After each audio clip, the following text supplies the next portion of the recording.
We're starting out with influencer Squid Games. If you don't know what Squid Games is, you're probably living under a fucking rock. Squid Games is essentially a show on Netflix that the idea is 456 people that are in massive amounts of debt go to an island to compete in children's games. If they lose, they die, and the last one standing wins. I think it's like $38 million. That's what we're going to be reacting to today, is people recreating Squid Games in real life. I don't really think I needed to do that fucking quick recap. There's probably going to be a few people that are like, you spoiled the show, Joe. Shut the up. I didn't spoil shit. I just gave you an encompassing summary of how the show works, okay? But what generally pisses me off about these before we even go in is how low quality they are.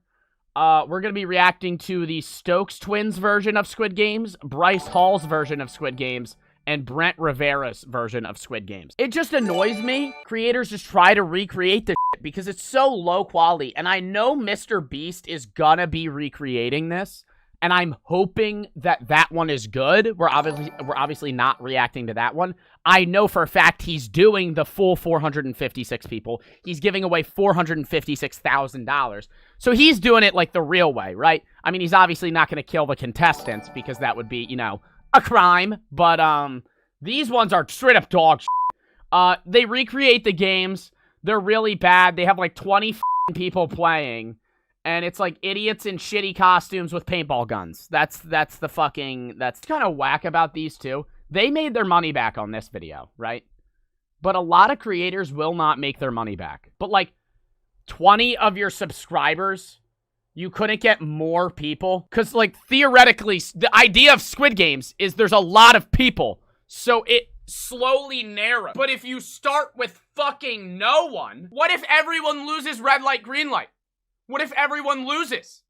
What if everybody loses the first fucking game? Statistically, that's possible. And they already know the games. That's why it's not, like, I don't understand recreating Squid Games, because the idea of Squid Games was you don't know what game you're gonna play. But all of these motherfuckers are just they know exactly what. An extreme punishment. Water balloons thrown at you. We're about to play Squid Game in real life. Nah, bro. This is the fucking Squid Games costume, like from the show. You're telling me that guy and this guy are supposed to look like that? Oh my god. It's transparent. I can see in the fucking chest with the paintball gun, bro. Oh my god. That's the finish line? Nah, bro, they're going 100 feet. No way they're giving 100 grand to whoever wins this. He's already at the end. It's been 30 seconds. We're a minute into the video. He's already done. No, that's so stupid. They took profile pictures for these motherfuckers. Green light. Nah, he moved. He moved. He moved. Shoot him. Yeah, nah, the computer would detect that. They would shoot you in the head. You're dead. You moved. You're going... I can fucking see it. I would put money on the fact that they don't give 100 grand to whoever wins this, and they just said that for the video. So what I didn't tell you guys is the winners of each round get to punish the losers. Oh no! Eggs on my head! Every single person! Let the punishments begin! You have a hoodie on! You have a hoodie on! It's not even getting you dirty! It's not even in your hair! It's on a fucking hoodie that you don't own! Eggs! Oh no! That's so bad. That's almost exactly like Squid Games where they would fucking kill you if you moved. Nah, I'm pelted. Nah, I'm making it worthwhile. I'm fucking going. Fucking chucking that shit, bro. I am throwing that at the speed of light at one of their heads. Let the game begin. These are the remaining contestants, and the second game I can't get over that fucking fit. we're all going to be given a random shape. And if I honestly think this is the only one that you can accurately read. It's a dick. It's a dick. Hey! Oh, hey! Oh. No! It's the sound. They're not even actually shooting her. They're not even actually shooting her. They're not even actually shooting her, dog. No! No damn way. No damn way. This shitty ass video got 17 million views. Give me $100 and fucking 5 people. And I could make a better fucking Squid... Even though it's 5 people, I could make a better Squid Games than this. You're gonna be fucking kidding me.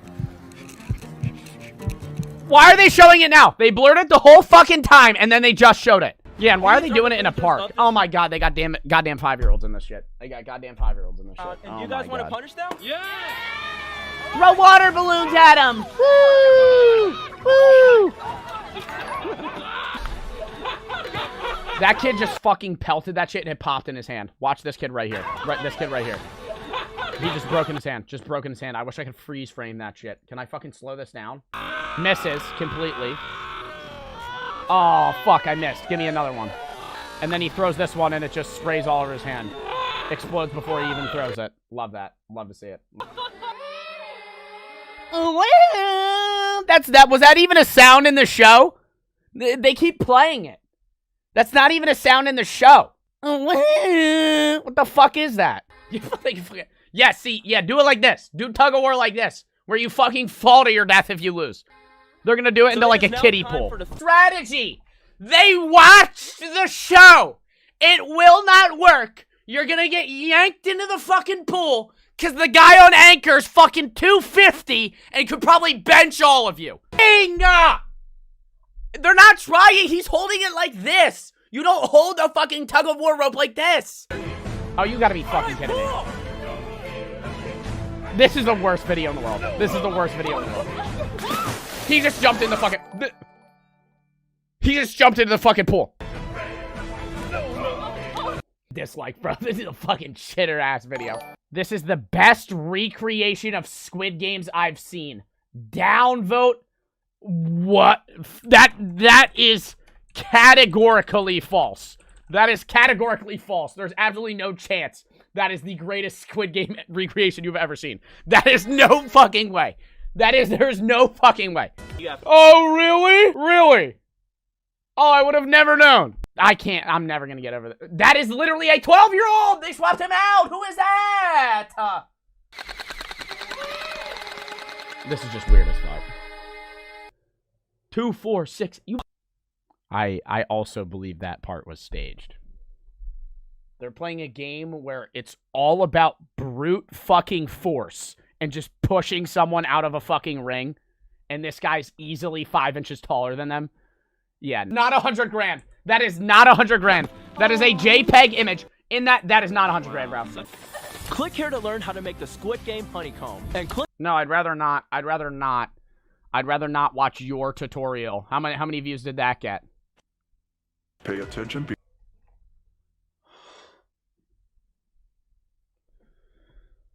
Let me just do a quick lookup.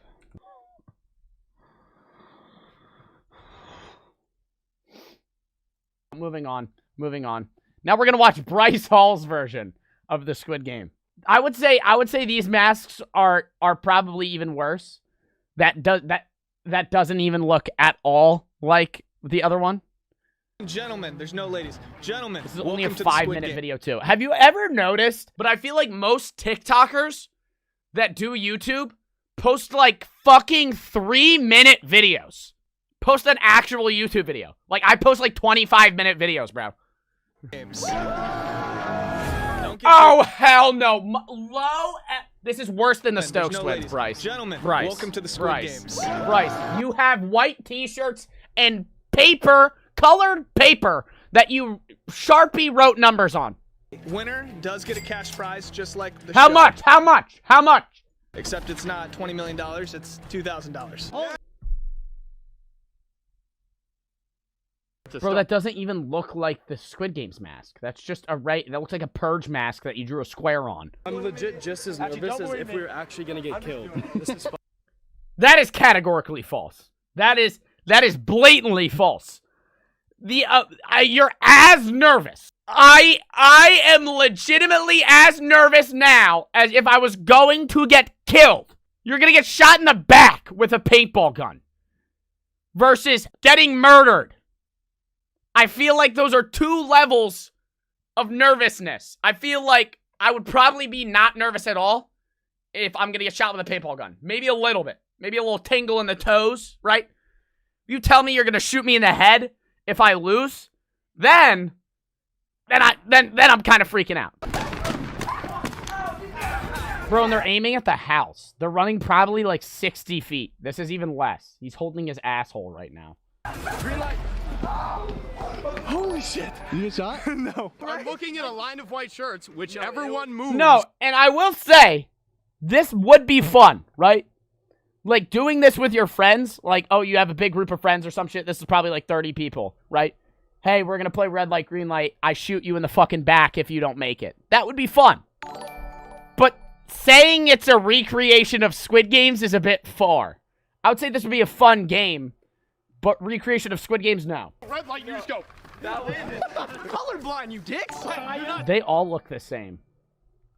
They all look the same. Like, from far away, they all look like the same person. I just had to say that. I've just been trying to decipher who's who, and I can't. Ow! I can't, bro. Like, they all have the same haircut. I mean, like, a few of them don't, but they all have, like, they got the backwards hat sitting on the fucking roof. Dude, this game's, like, so hard to distinguish if you're out or not. Hey, what the fuck? They got this motherfucker here? They got that dude? Bruh. Oh! Right here off back. Finds it. Wow, that didn't. They got him? Can't move your hand. That is the smallest rope I've ever seen. And that if is a you bail dirty out, ass not fucking go in the pool. 2, 1, go! Oh no! Oh no! You lost to Blueface now, this! Your winner by unanimous decision, Blueface! Oh my god! Oh my god! You can still chill around. We're gonna party tonight, by the way. You can chill. We're gonna party tonight. Challenge number 2. Kind of random to mention. Yeah, we're gonna party tonight. Everyone Hey, why are they jumping in? Sumo wrestling. I know that wasn't in Squid Games, but there's no other challenges here to do. So we're doing it. It's gonna start with all 6 of you guys in the circle. One person steps out of there, or a knee or a hand touches the ground. That means you lose and you have to step out. You know why I think they're doing sumo wrestling instead of the Squid Game? Squid Games entails drawing the Squid Games, like the thing, and learning how to play Squid Games. Because even if you watch Squid Games on the show, no one really still knows how to play it unless you watch a video on how to fucking play Squid Games. Go! Or are they all against him? I'm just standing. I'm not helping anyone. I'm standing in the back, and I'm waiting for these motherfuckers to just hit each other out, and then I'm just fucking full force sprinting at one.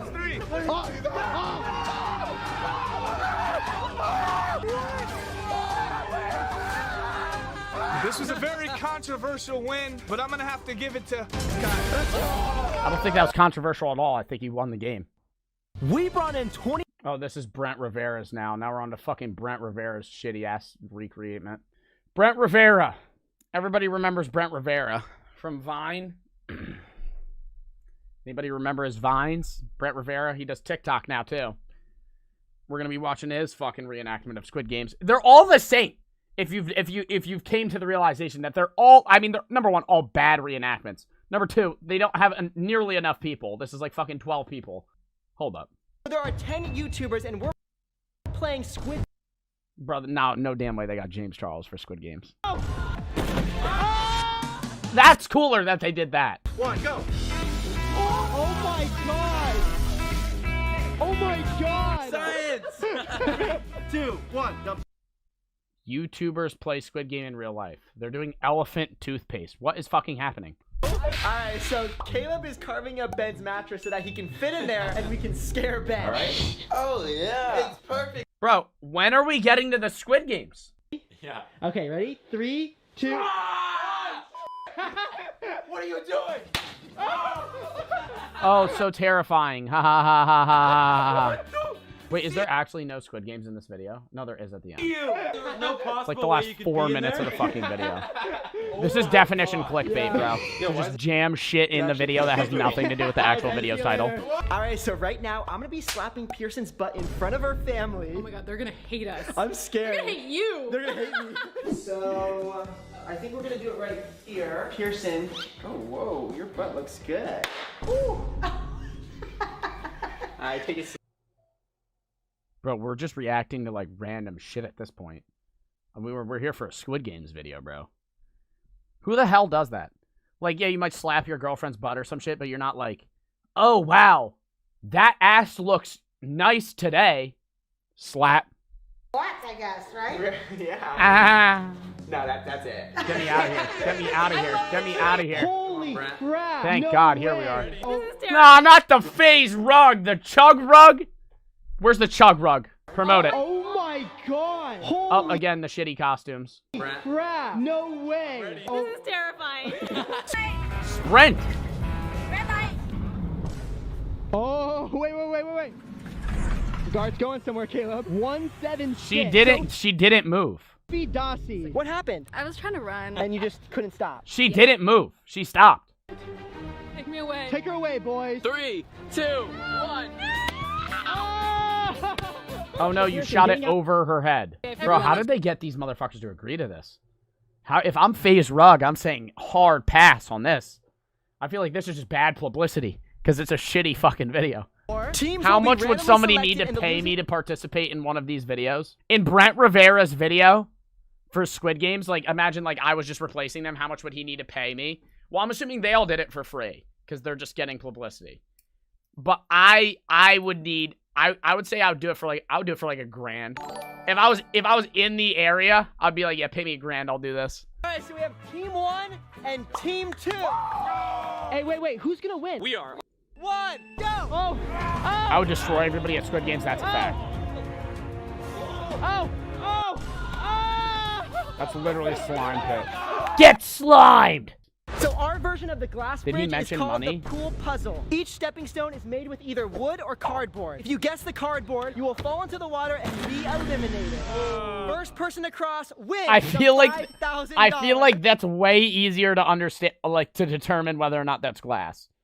James, you seem a little nervous. I am nervous. Why? Because this Like, is comparably. like pure just guess work. Pick Like the wood first versus cardboard is number. way Sorry easy. for whoever I picked. Not 199. It is.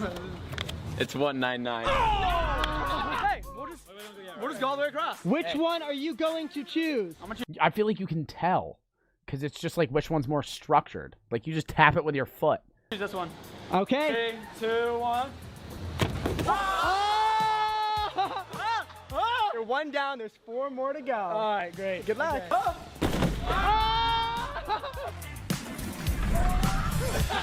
Did I win? So Cole, you are officially eliminated, and you know that one's safe. Are you nervous right now? Yeah, I'm really nervous. Oh! All right, so you're safe for now. Yeah. There's Brent thought about what pattern he should put it in. I would go left. 4 pairs left. Go left. What did I say? What did I fucking say? Straight. If he goes straight, he wins. Oh my gosh, I'm scared. In front of him. Don't go diagonal. That one's obviously gonna fall. What? Doesn't that look like it's concaving? All right, so Lucas, you officially won the $5,000. So congratulations. $5,000 and that's it? Isn't that like not even close? What? Plug in the chat. Yeah, no, I'm doing that shit. I'm doing that shit for 5K for sure. For sure, I'm doing that shit. On to the next. Shows I loved as a kid. I didn't like leaving the crib much. I did play baseball because my Dominican genes commanded me to, but besides that, I was a homebody. I was inside all day on my PS3 or on my Wii or on my TV. Whether it was before I went to school, after school, or just on weekends, I used to love sitting in front of my TV and watching some of my favorite kids shows. So, Dude, the era of TV where everything wasn't immediately on demand on like a streaming service, and you had to wait until like 6:30 for Wizards of Waverly Place to come on, was peak childhood era. Being able, or not being able to watch whatever you wanted was good. Because then when you got to those shows you f***ed with, or like new episodes, it mattered more. Having that patience, or even like rewatching the same episode of a show you've already seen, like Sweet Life of Zach and Cody or Sweet Life on Deck, 10 times to get to the new episode that was on at like 7. Amazing. Oh, that's what we'll be doing today. Today I'll be going on some of my favorite channels and shows I watched as a kid. Some y'all may know, some y'all may not know. Damn, dude. Favorite show when you were a kid? I love Gravity Falls. I didn't watch Gravity Falls until I was older. I knew what it was, but I never watched it. I think no order, like me just rambling like top 5. Johnny Test, awesome. I loved Cartoon Network. I remember I wasn't allowed to watch Cartoon Network when I was younger. And then when I turned like 8 or 9, I was allowed to watch it here and there, and I loved Cartoon Network. Kids Next Door, what was it called? Something Kids Next Door? Something Kids Next Door, and they were spies. Codenamed Kids Next Door. Like, that era of Spy Kids was awesome. And those movies, too. Lab Rats. 10-year-old spotted. 10-year-old spotted. Lab Rats. Hell no. See, dude, I know y'all call me unk and shit, but I still love the fact that we're in the same era of shows. You know? You, like, all Gen Zers generally remember, like, Jesse, Sweet Life on Deck, Zach and Cody, Drake and Josh, right? That shit. Those Seinfeld, that wasn't a kid's show. Seinfeld, adults watched Seinfeld. Victorious, Zoe 101. I loved Zoe 101. When I watch Zoe 101 now, it's like nostalgia. And all those shows suck, by the way. If you ever, I'm telling you this right now, never rewatch your childhood shows. They're terrible. They're all bad. Whatever they are, unless it's a really good cartoon, don't rewatch it. It's really bad. It's really cringy. iCarly especially, you're going to rewatch it, and there's going to be like foot spaghetti every other episode, and it's going to be really confusing and creepy. And then you hear about Dan Schneider, and don't watch it. It ruins the show. Never rewatch a show that you loved. Okay, it's going to kill it for you. Like Ned's Declassified, great show. I bet if I rewatched it, it would be terrible. All of them are like that. Don't ever rewatch them. But we're still, as I was saying, we are all still in the same era of like peak show. Some of y'all may love. And in the end, I'll go over the channel that hosted the shows I loved the most as a kid. I'm starting off with debatably the GO of kids channels, PBS Kids. Now you see, the good thing about this channel is— oh, that's way back though. Max and Ruby, Clifford the Big Red Dog. But that's not, you don't have like an attachment to that. Blue's Clues, like some old shit, Barney. Like, yeah, I remember watching that. Y'all probably remember watching that, but that's not, oh my God, memory unlocked. Magic School Bus. Little Einsteins. I hated Little Einsteins. I loved the show. I hated the intro. Little Einsteins was cool. I hated the song. And Magic School Bus in class, when you're in like kindergarten and you're like fucking watching the TV and it's Magic School Bus, or fucking Bill Nye the Science Guy. Ugh. What is Wildcrats? Y'all keep saying Wildcrats. Nah, this some new age bullshit. What the fuck is this? I never heard of this a day in my life. What the fuck is Wildcrats? What is this? It's peak? What is this? You could be dirt poor, but as long as you had a TV, you could watch shows on here. And honestly, PBS is better than me, because with the amount of bangers they produced, man, all them poor kids would have been looking at straight static. I would have been charging Clifford the Big Red Dog, Sid the Science Kid. Sid the Science Kid. Stop. I don't know what the fuck this one is. Cyber Chase, Arthur, Wildcrats. I didn't see what is Wildcrats? Is that just a show that I don't have in like my memory bank? If it was that popular, I had to have seen it. I feel like I recognize this fuck from Cybercharge. Arthur. I hated Arthur. I did not like Arthur. I didn't like Arthur, and I didn't like Caillou. I remember that. And that's wild when you're like 4 years old, you have some sort of TV taste. How you could be like, I don't fuck with this. He pisses me off, and I can't explain why. Wildcrats, Word Girl, every single one of these shows I didn't watch, but a lot of people liked them. Asked my mom the other day if I liked Clifford. She said I was never into it. I don't know. Sid the Science Kid, he was just hard to look. Sid the Science Kid, the animation's uncanny. He looks a little creepy. If you had a doll of him, it would probably be really disturbing at night. Cyber Chase and Word Girl, what do I look like, a nerd? Wildcrats, I was too old. And Arthur, I don't know. I think I was too old. I think I was too old for Wildcrats. When was that, like 2010? Oh, I just thought he was. Because you got to think, PBS Kids, you probably watched till you're like 5. 6. 2010, I was 8. These shows just weren't my style. They weren't my jams. It is just too ugly. I was more interested in elegant stuff. Curious George, Magic School Bus, Dragon Tales. Now, Oh my god. Bro, see, this is so weird that these shows were such a part of my childhood and like a lot of ours.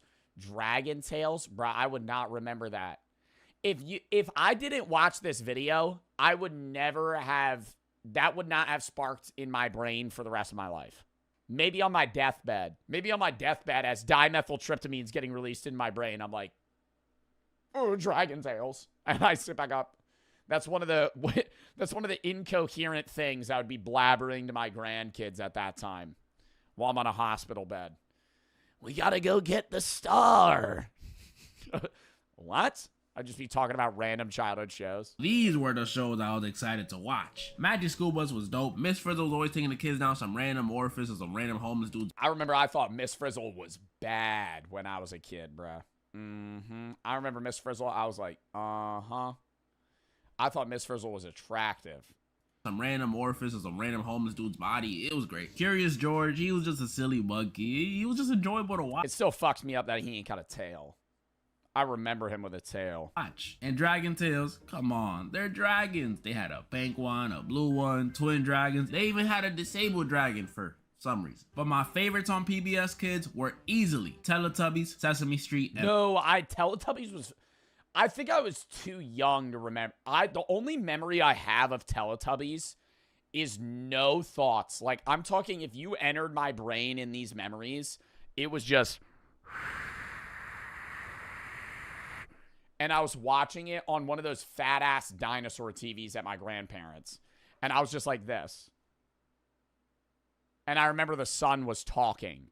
And that's it.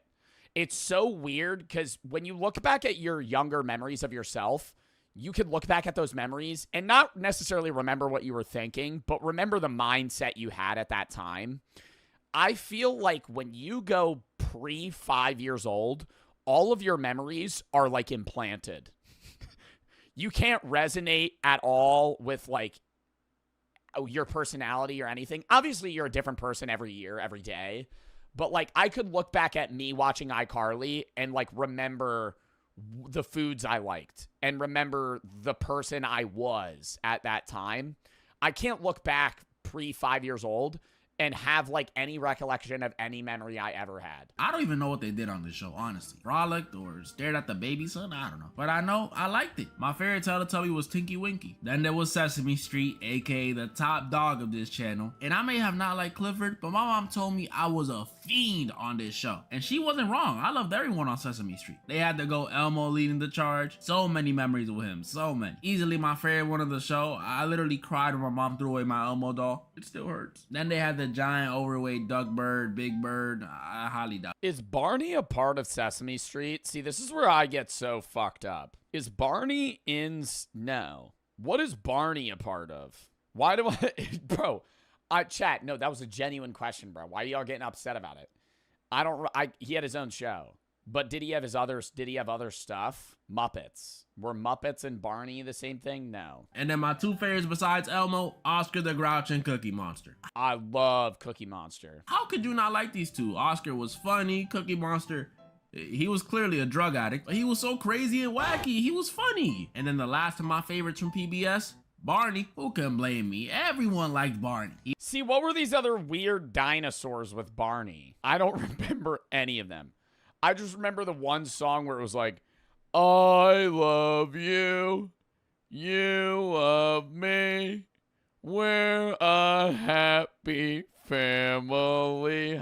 Bro, how old was I? Why is that in my head? You know, Barney and Friends. And Friends, because ain't nobody give a fuck about Barney's dumbass friends. He's the main character. Everyone liked Barney. He was a dinosaur. He was purple. I understand the Teletubbies, but how are people scared of this guy? Bro, it's Barney. He's pretty much a celebrity. He ain't messing up his veneers for you. Like I said, though, PBS was debatably the GOAT. It's not my favorite. But first, I want to go over my least favorite when it came to kiddie shows. Oh my god, that stupid fucking Mickey show. The hot dog. Hot dog.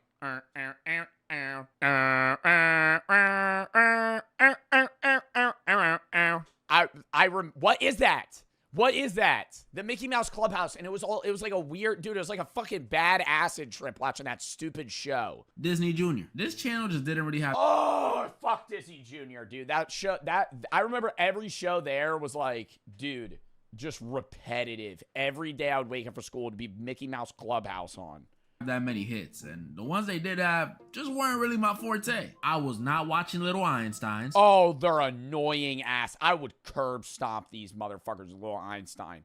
I hated these kids when they would sing Little Einsteins. Shut up. And the Wonder Pets, and they'd be like, the phone is ringing. Shut the fuck up. They were those two shows, horrible. Hated them. I was not watching Handy Mandy. I watched Handy Mandy, though. Nah, Handy Mandy. I watched Handy Mandy. That fake Bob the Builder. And fake Bob the Builder, but he a cool guy, though. He hated on too much. Handy Mandy, you know, he did it. He got his job done. I was not watching Bear in the Big Blue House. There was the occasional, it's the Mickey Mouse Club. Oh, no, it's so bad. It's so bad. That show was pretty lit from time to time. I even learned how to do the Goofy dance. There was also Doc McStuffins, which I only watched on plane rides, but she was pretty cool. It was like Grey's Anatomy for kids. Love to see it. Black excellence. But I didn't really watch these shows that often. Probably the one Disney Junior show I do remember watching hella of was the Lilo and Stitch show. Now that was some heat. I know it technically... Dude, the Lilo and Stitch movies and shows are just like, the songs are so different, obviously, that they're just so nostalgic. Like, they did well. And it appealed to, you know how there were like Disney shows that it would appeal to guys and Disney shows that would appeal to girls and then some both? Like, Lilo and Stitch is such a show that just encapsulates everyone that it was, you know, bound to be a successful thing. It's both. Yeah, that's what I'm saying. It wasn't a Disney Junior original, but it still aired, so it counts. I love this show. If you never watched it, just imagine the Lilo and Stitch movie, but it's a show and way more Stitches. My favorite episodes were I love the different Stitches. It was like Pokemon. I remember I thought that shit was so fun.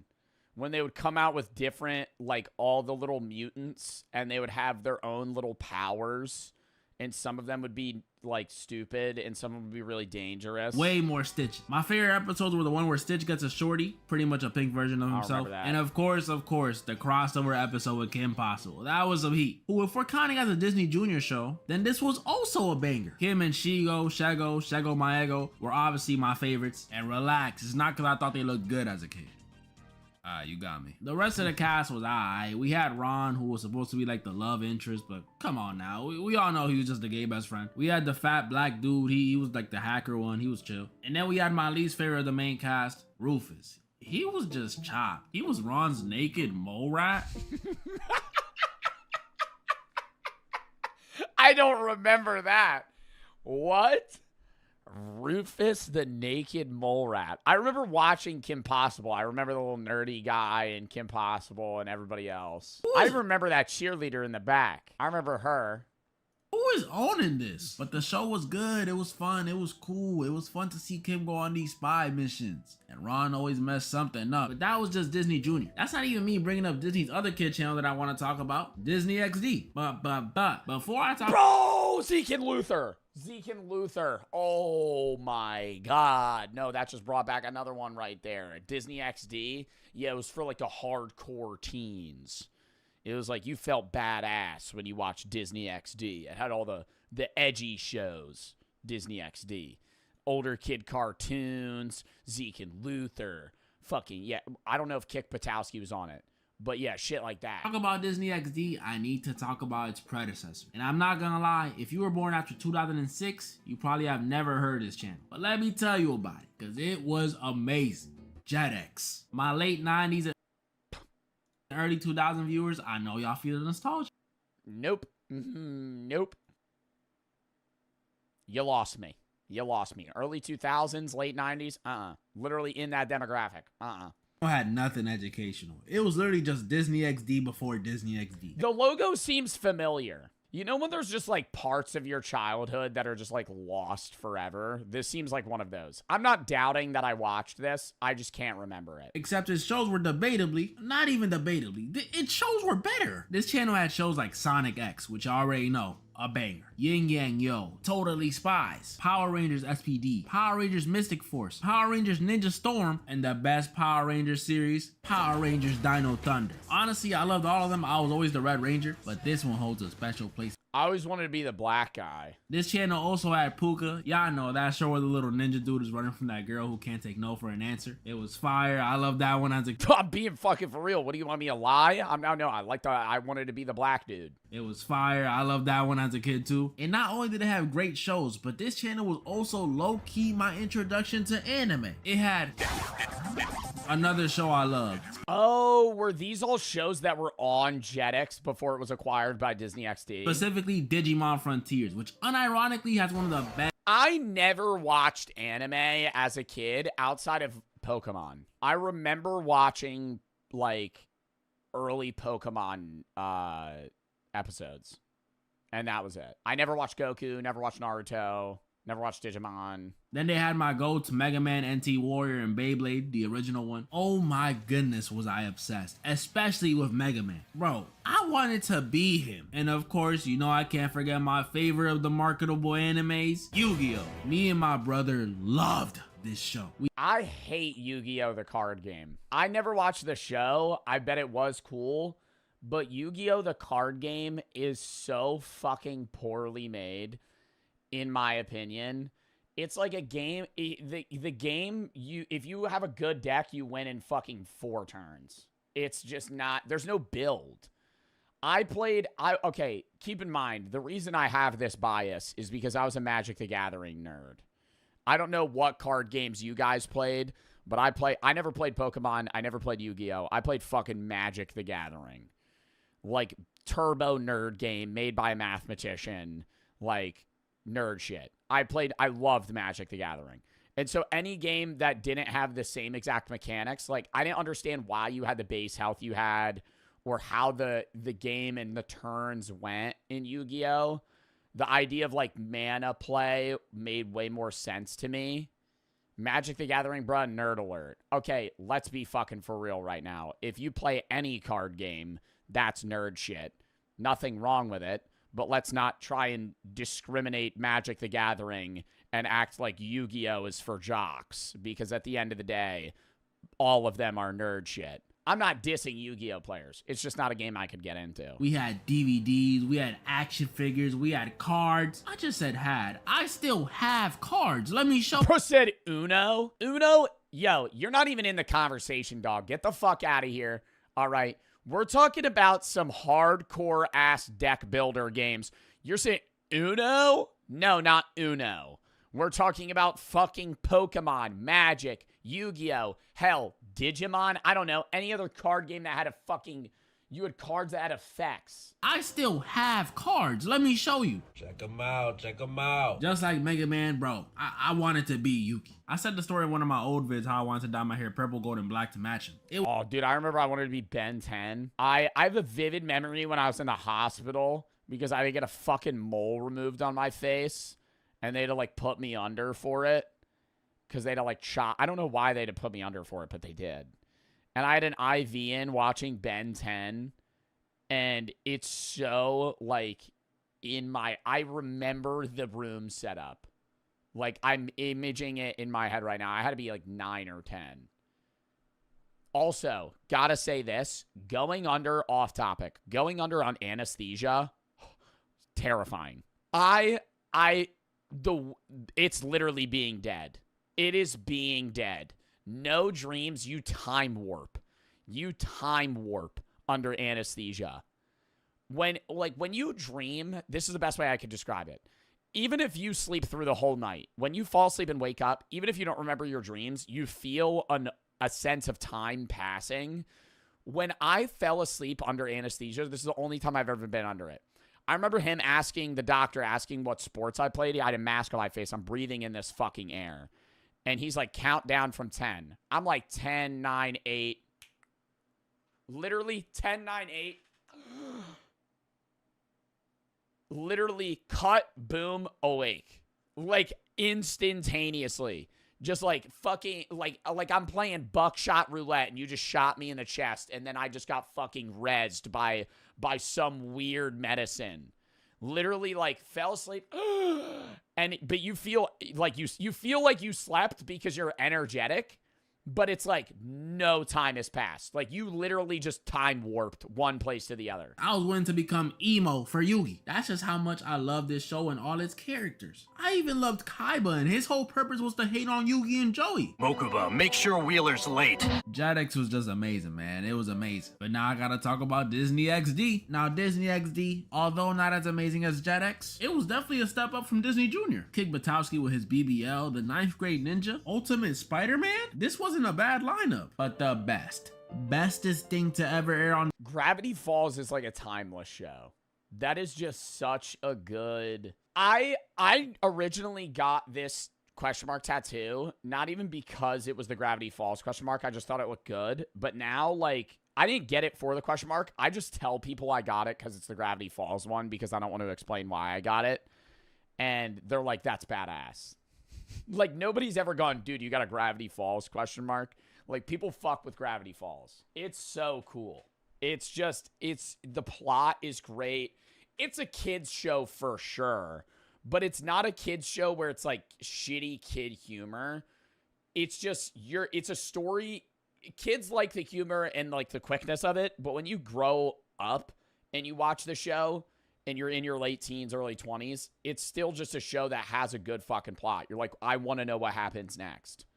It keeps you watching, and it's short as fuck. It's only 2 seasons. On Disney XD was Gravity Falls. Now look, when I was a kid, I was a conspiracy head. I love watching videos on abduction stories, ghost stories, urban legends. Bro, I knew all the Mandela effects. Febreze was spelled with 2 E's, not 1. So when Disney dropped Gravity Falls, a show all about supernatural stuff, of course I'ma love it. And this may sound crazy to say. It's good they ended it where they did, but I wish there was like other just one-off episodes. I don't want to say the pacing was great, but I kind of wish there was a little more filler. Because you could really, with the idea of Gravity Falls and just like mythology in general, they could just go down any rabbit hole of just random shit.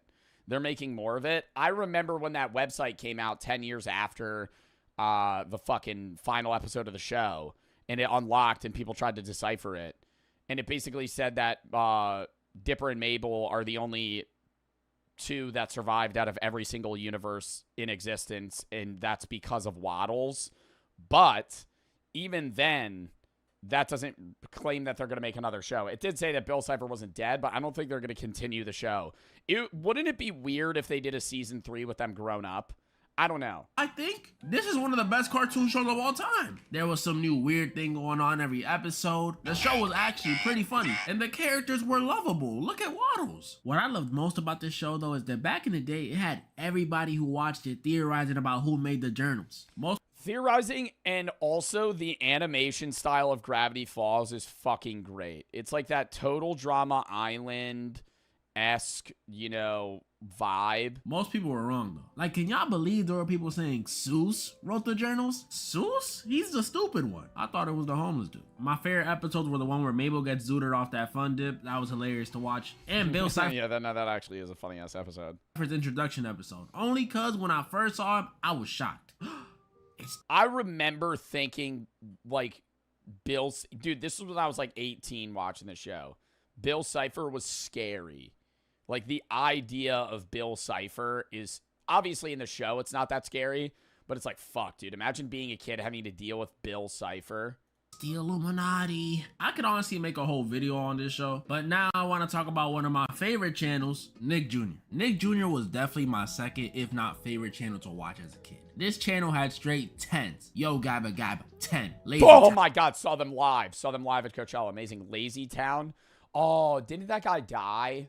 10. Wow Wow Wubsy, 10. Max and Ruby, 10. Wonder Pets, 10. Pinky Dinky. Wonder Pets 2. Dude, 10. Bro, they even had an Asian Dora. Ever heard of Little Bill? Nah, I'm just joking. It's Ni Hao Kai.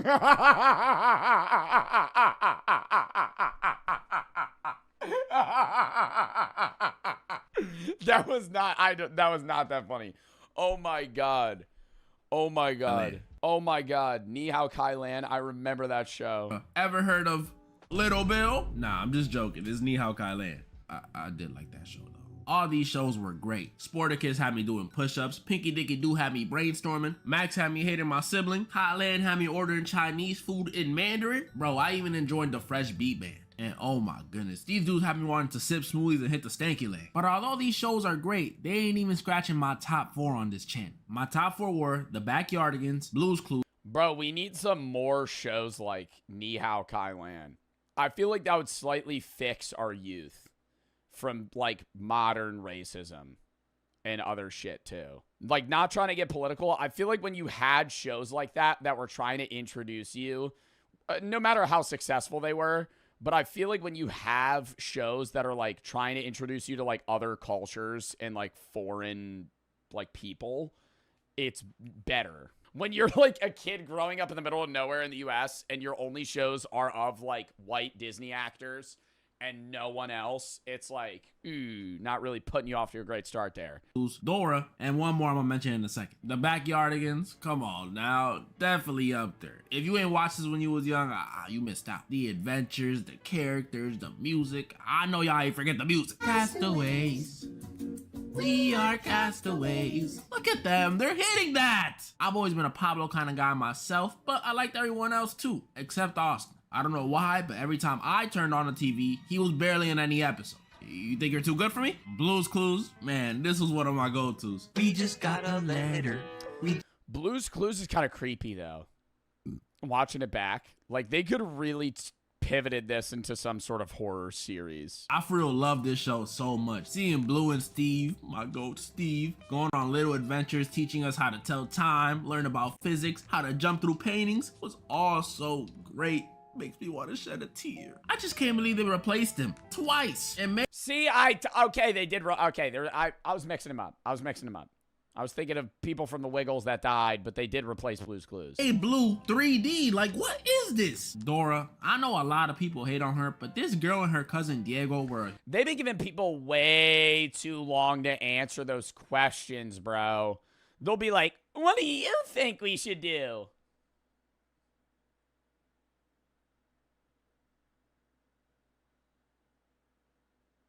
Yeah! I'm like, are we talking to kids that fucking say one word per minute? Not just them, because unlike Kylan, Dora's side cast was actually memorable. We had Boots the albino monkey, Swiper the shiesty fox, Betty the blue bull, that ugly yellow... There you go, Swiper, no swiping. Bridge troll. Bro, even her map and her backpack were characters. Who's doing it like her? I always wondered though, if Backpack can talk and move and stuff, can he like feel when people are reaching inside of him to pull stuff? Stop. No, you're never supposed to look that far. You're never supposed to look that far into it. You've gone too far. I'm not even gonna entertain that. I also love that she was bilingual, teaching us English and Spanish at the same time. Shout out to all my No Sabo kids. And what I loved about Dora the most is that she made me feel so involved. Every time Attention Star Swiper pulled up trying to fleece something off somebody, Dora would have me saying, Swiper, no swiping. Swiper, no swiping. Oh man. And the best part was, even if I was feeling lazy that day or just didn't feel like talking, her and Boots would still get it done, so it wasn't too much pressure on me to do it. The hate this girl gets just doesn't make sense to me. I mean, sometimes she just stare a long ass time, bro. I remember liking Diego too, but Diego was never on. But she's just giving the stupid kids extra time. That ain't her fault. I loved her so much, I think she even affected my real life, honestly. Because ever since meeting Dora, I've had like this natural affinity or bond with every Mexican I've met. My first grade crush, every Mexican I've met. You know, I've seen Dora.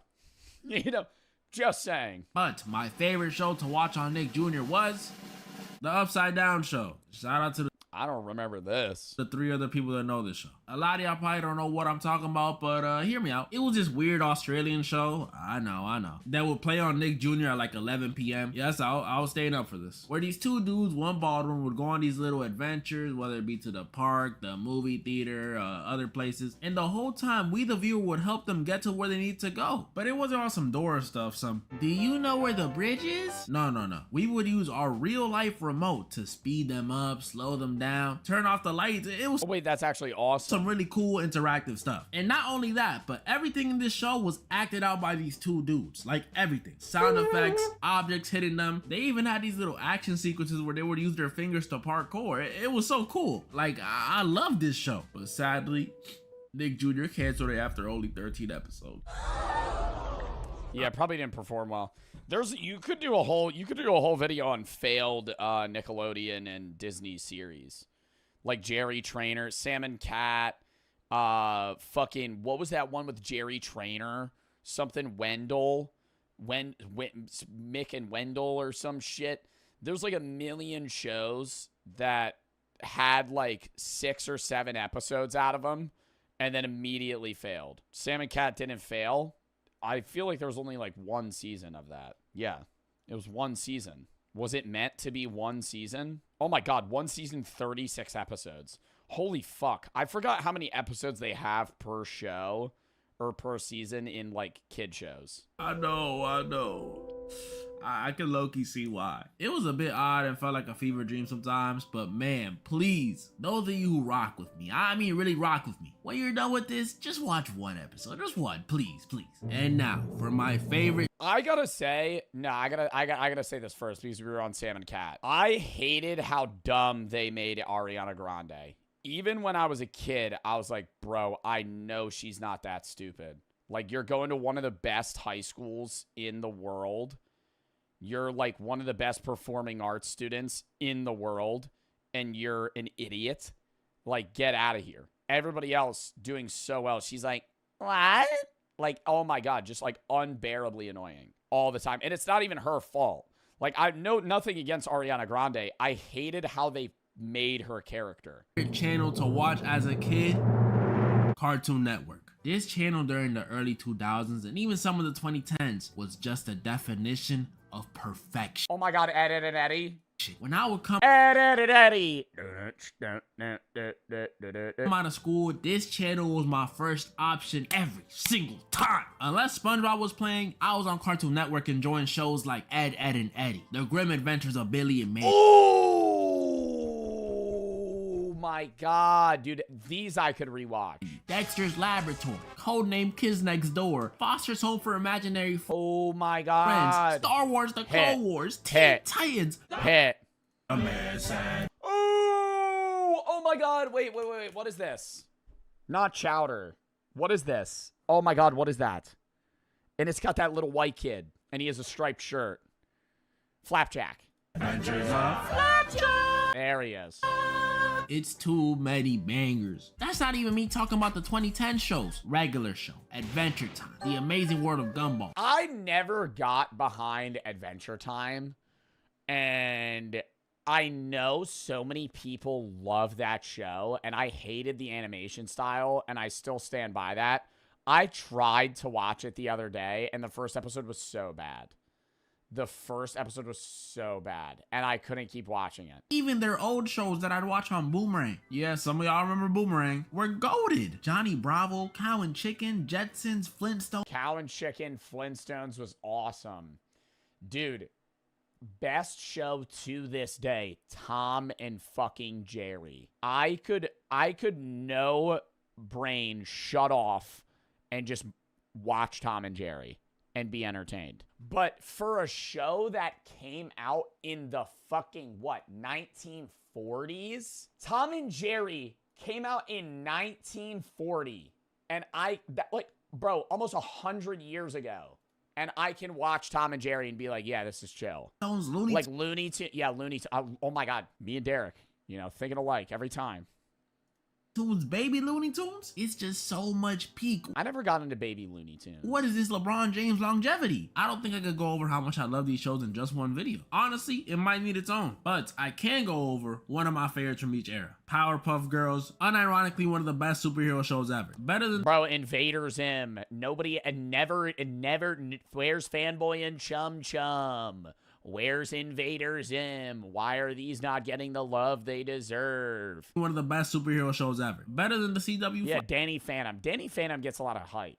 Flash, don't at me. This show was so good. I remember kids at school would tell me, that's a girl show. You're not supposed to be watching that. but I would still come home and watch it. That's how you know it wasn't a sexist baby. I loved all 3 of the girls, but my favorite one had to be Buttercup. Had to. Sorry, Blossom and Bubbles fans, but Buttercup was just the best one. She had that tough energy. My favorite episodes were the one where they sing a song about love, then Crippled Clown right after, and the Rowdy Rough Boys one. That one was dope. Then there was Ben 10. I've said this before, but easily best Cartoon Network show of this era. Or bare minimum, tied for first. Courage the Cowardly Dog was fire. He's getting his own. Courage the Cowardly Dog is good in hindsight, but in the moment, nobody ever really... anybody I ever met was like, yeah, that show was creepy.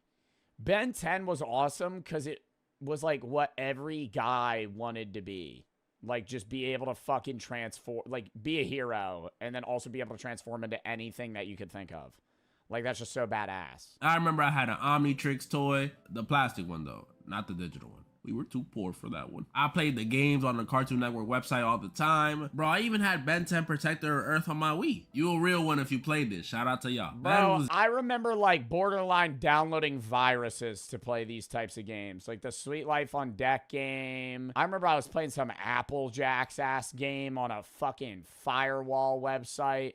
Yeah, I was downloading some virus type shit to play those games. And then finally, one of my favorites from the 2010s era, Ninjago. A show about Lego ninjas? Come on now. How could I not love it? This show was just nice. The intro, jump up, kick back, whip around and spin. Had me doing spin jutsu all over my living room, getting whooped. It was amazing. I have fond memories of me and my childhood friends all being one of the ninjas too. I was Kai, my homie was Jay, another one was Zane, and the last one was Cole. I'm still black. And I'ma say it now. Kai should have been the Green Ninja. I'm not even being biased. The show was still great though, but not gonna lie, I gotta be honest with y'all. After season 3, I did not pay attention to the show anymore. I also think we live in a time where we're the last real generation that was able to share memories of shows because we all had very similar schedules in terms of school.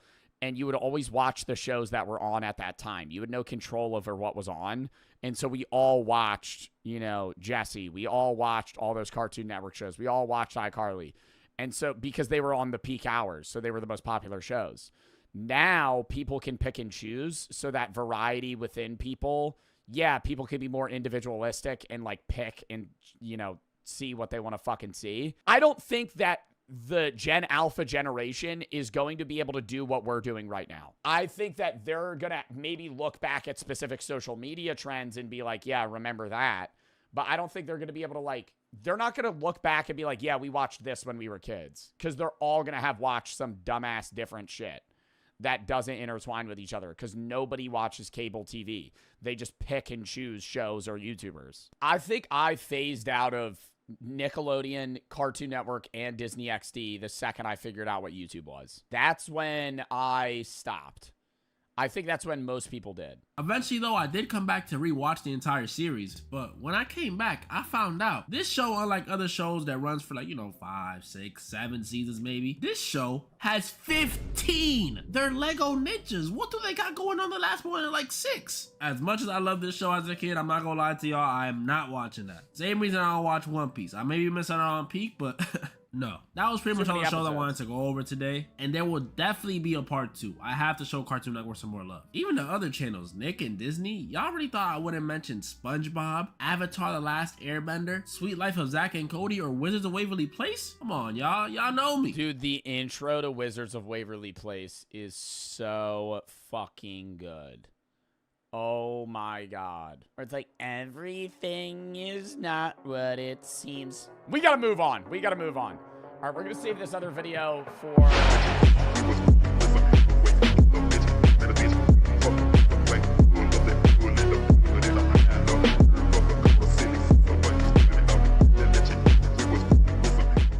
Most brutal deaths ever preserved in fossils. Ever heard of the show 1,000 Ways to Die? Well, if you take a look at our 300,000 years of history, you'll soon come to realize that 1,000 isn't nowhere close to cutting it. Try more. No, the 1,000 Ways to... I don't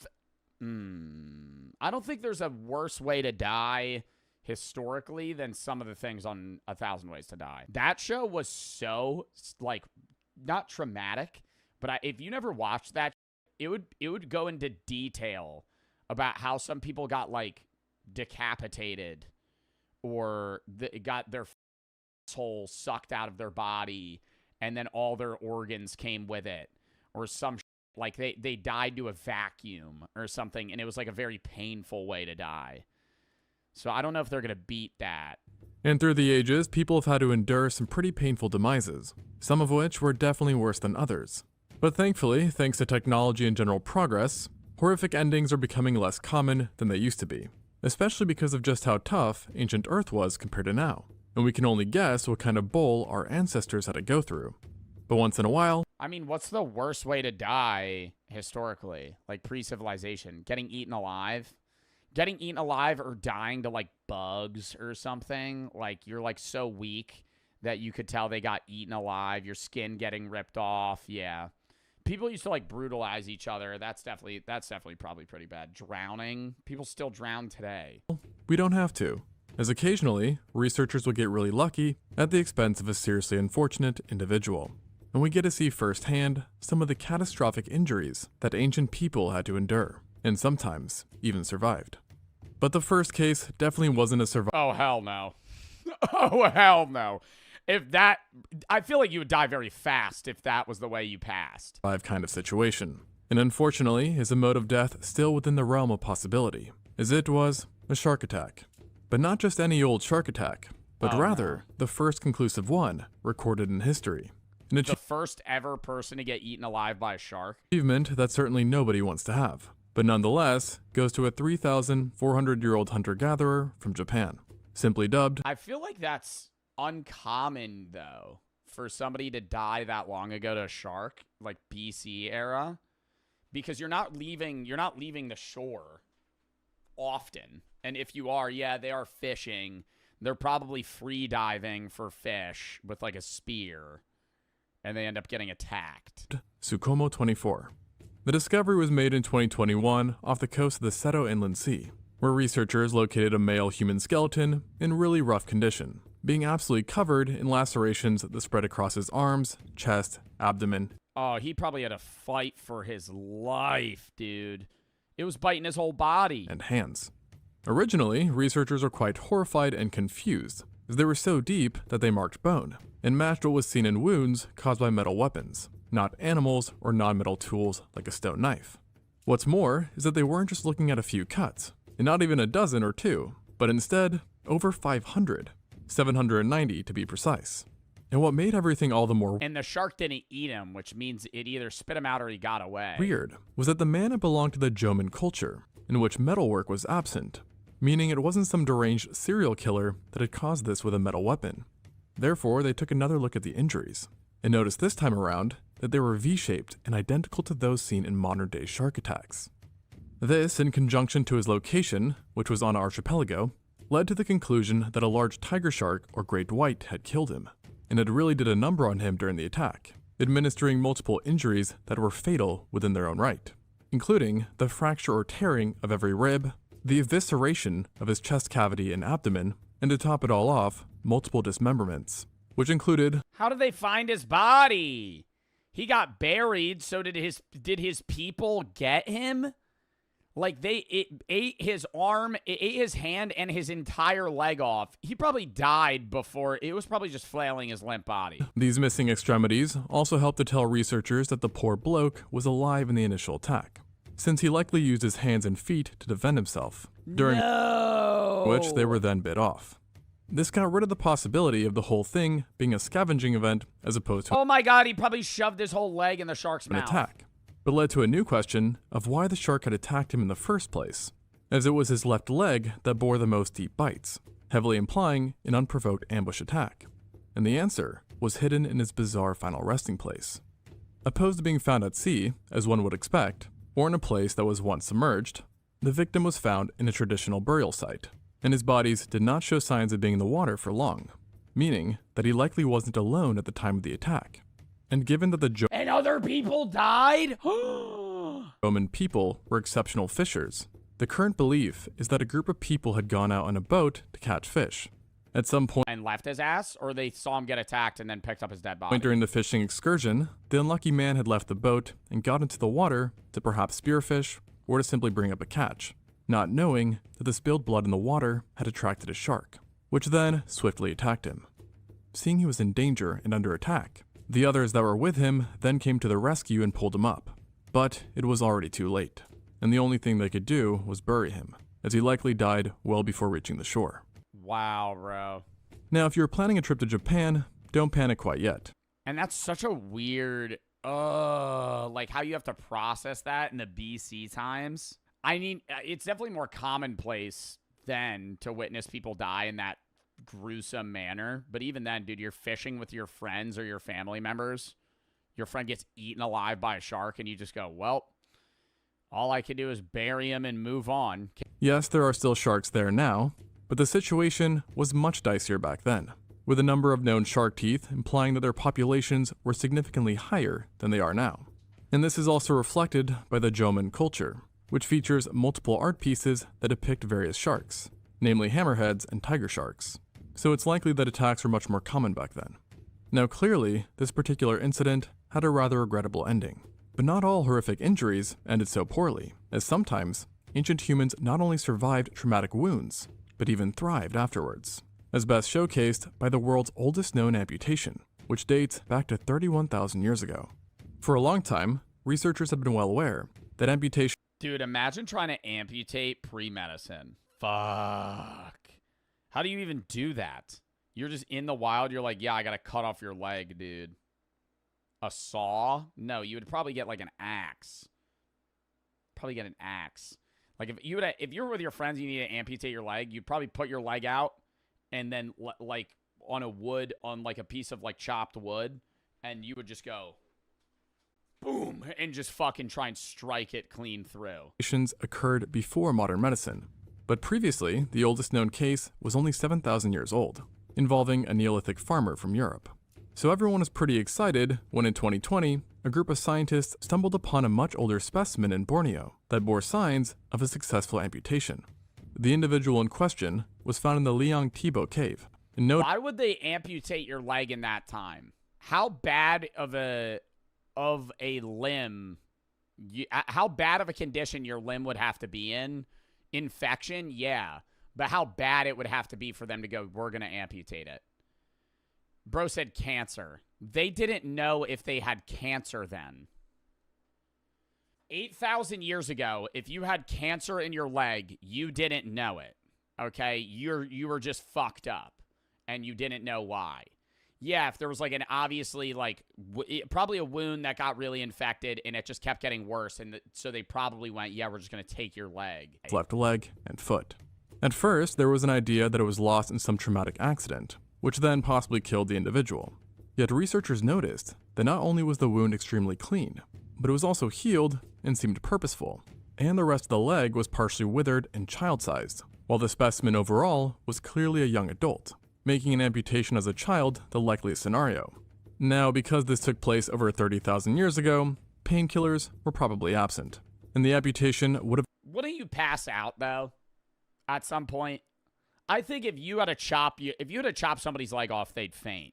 It would hurt like a bitch, and then you would just knock. Like, it would become so painful that you'd pass out. Would have occurred with a sharpened stone tool, and yet somehow, the ancient surgeon not only managed to finesse their way around veins, arteries, nerves, and tissue, but kept the area completely free of infection.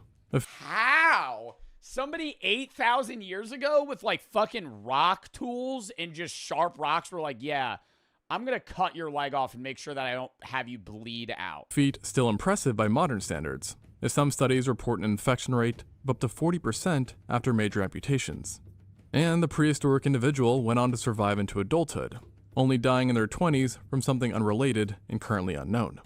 But now, this all begs the question, why did they need an amputation in the first place? And that's fucked, man, that most people then died at that time. Like, we're older, regardless of how old you are in my chat right now, you're older than most people that have ever lived. Well, because most people died in their infancy. And after that, you'd probably get killed in like your 20s. That's cap? No, most people, dude, infant mortality was so high back then that you just cranked out kids. Because the odds that your kid lived past the age of like 5 was so low.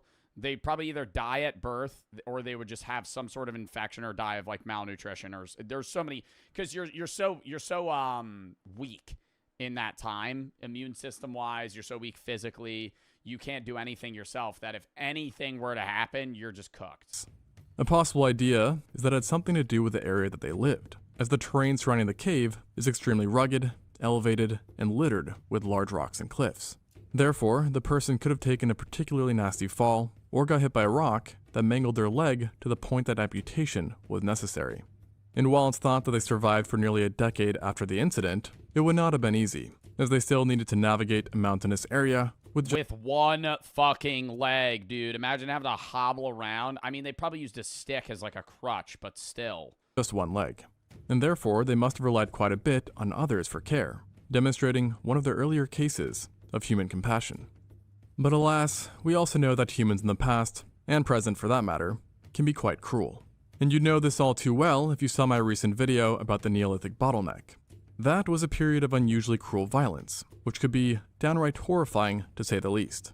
And one of the worst cases of it was seen in the girls of St. Paul Troy, Chateau, France.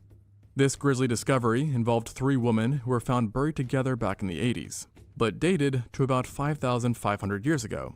And only recently did scientists unveil that a cruel sacrificial ritual had taken place. Oh shit, what, they hog-tied her and then killed them? In total, 3 victims were found, and yet 2 of them were buried in very contorted positions and stuffed into very tight spaces, while being completely covered by heavy grindstones, likely meant to keep them down and from moving, signifying that these 2 had been buried alive and against their will. Buried alive, so they suffocated in the dirt? No fucking way they killed people like that then. More, the positions of their arms and legs suggested that while decayed now, a rope had at some point not only bound them, but tied their legs to their necks. And that's like an even higher level of consciousness too. I mean, obviously this was 5,000 years ago, so there was like, you know, societies existed, but still, they were effectively torturing people before killing them. Causing them to involuntarily strangle themselves.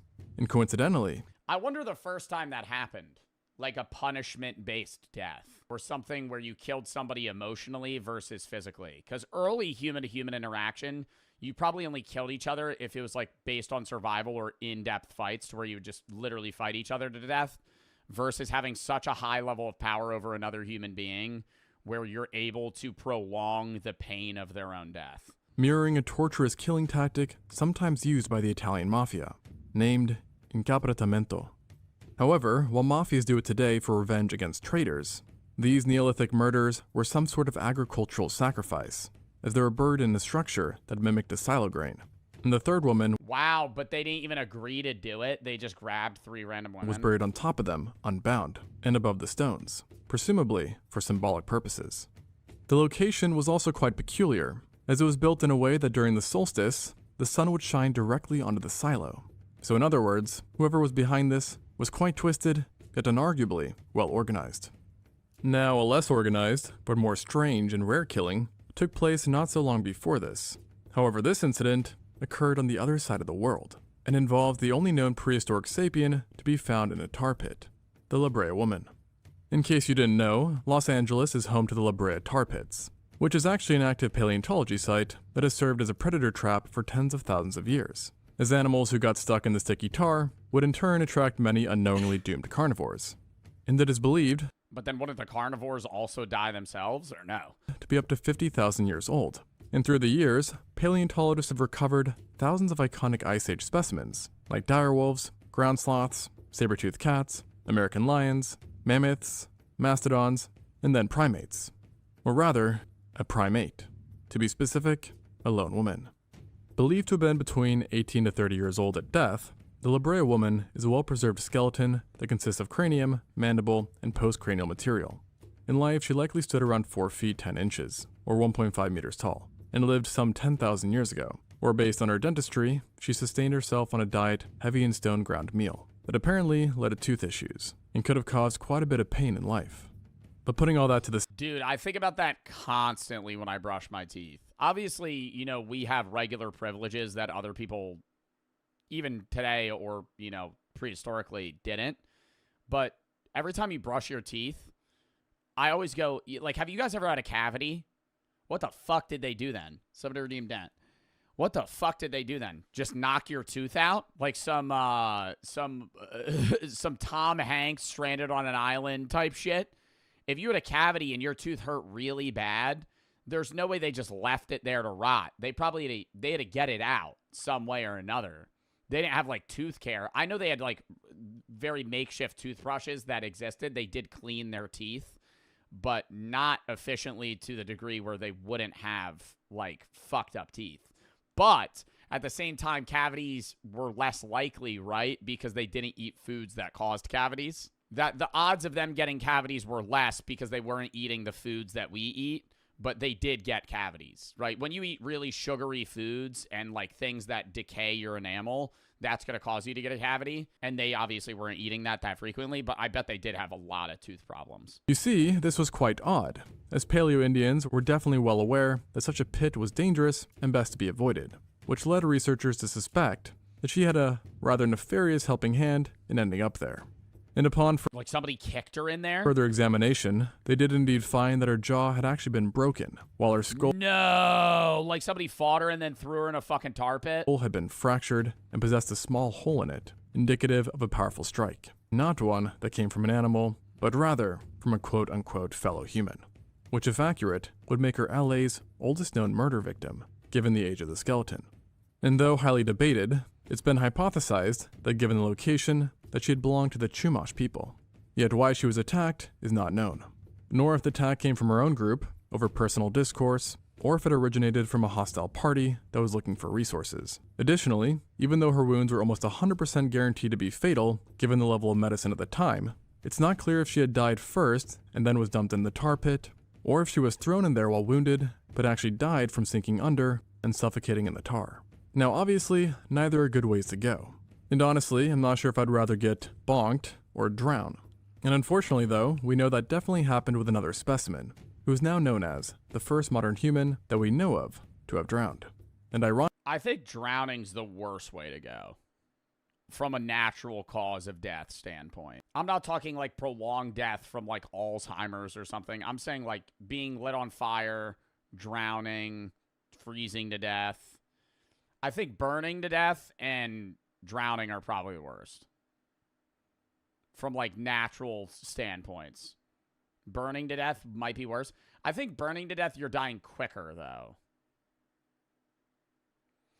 At some point, would you feel the pain if you're burning? I don't want to Google that. I'm just thinking if you were on fire, your whole body's on fire, you're going to die fast. It's going to be agonizing pain, and then you're dead. I think drowning, it's like slow. And aren't you still alive after you pass out when you're drowning for like 5-10 minutes? Because the lungs, like your lungs fill with water, and then you're still just there, like living. Yeah, you feel your lungs collapse. That, I don't know. That's like scarier. They're both horrible. I think freezing to death is definitely the option if I had to choose between the three. Because you like fall asleep. Meaning that at any rate, this Neolithic man who dated to 5,500 years ago still lived in the area when it was absolutely bone dry. Yet his body was found in a round stone structure on top of seashells, which yeah, probably because he didn't know how to swim. Does kind of make sense because he lived on the coast, meaning that water was accessible. Originally, scientists weren't sure what happened to him, as he wasn't super old, being about 35 to 45 years old at the time of his death, and he didn't have any clear fatal injury or disease either. However, because he lived close to the sea and was buried with lots of shells, there was a thought that he drowned. But how does one figure out if a 5,000-year-old plus man drowned or didn't, with just bones? And surprisingly, you take a look at those bones and look for diatoms, which is basically any member of a large group comprising of several genera of algae. And alas, diatoms— What? They can look at a bone, they can look at a guy's bones from that long ago and be like, yeah, there's algae. He probably drowned. He probably died in the water. What? That's a very unpleasant sign, because the only way that diatoms can end up in one's bones is that you inhale water such that when it reaches the lungs, your pulmonary alveoli rupture, where then salt water rushes into your bloodstream before making it into your bone marrow, and hence the presence of these algae. So, a very brutal ending for an already harsh life.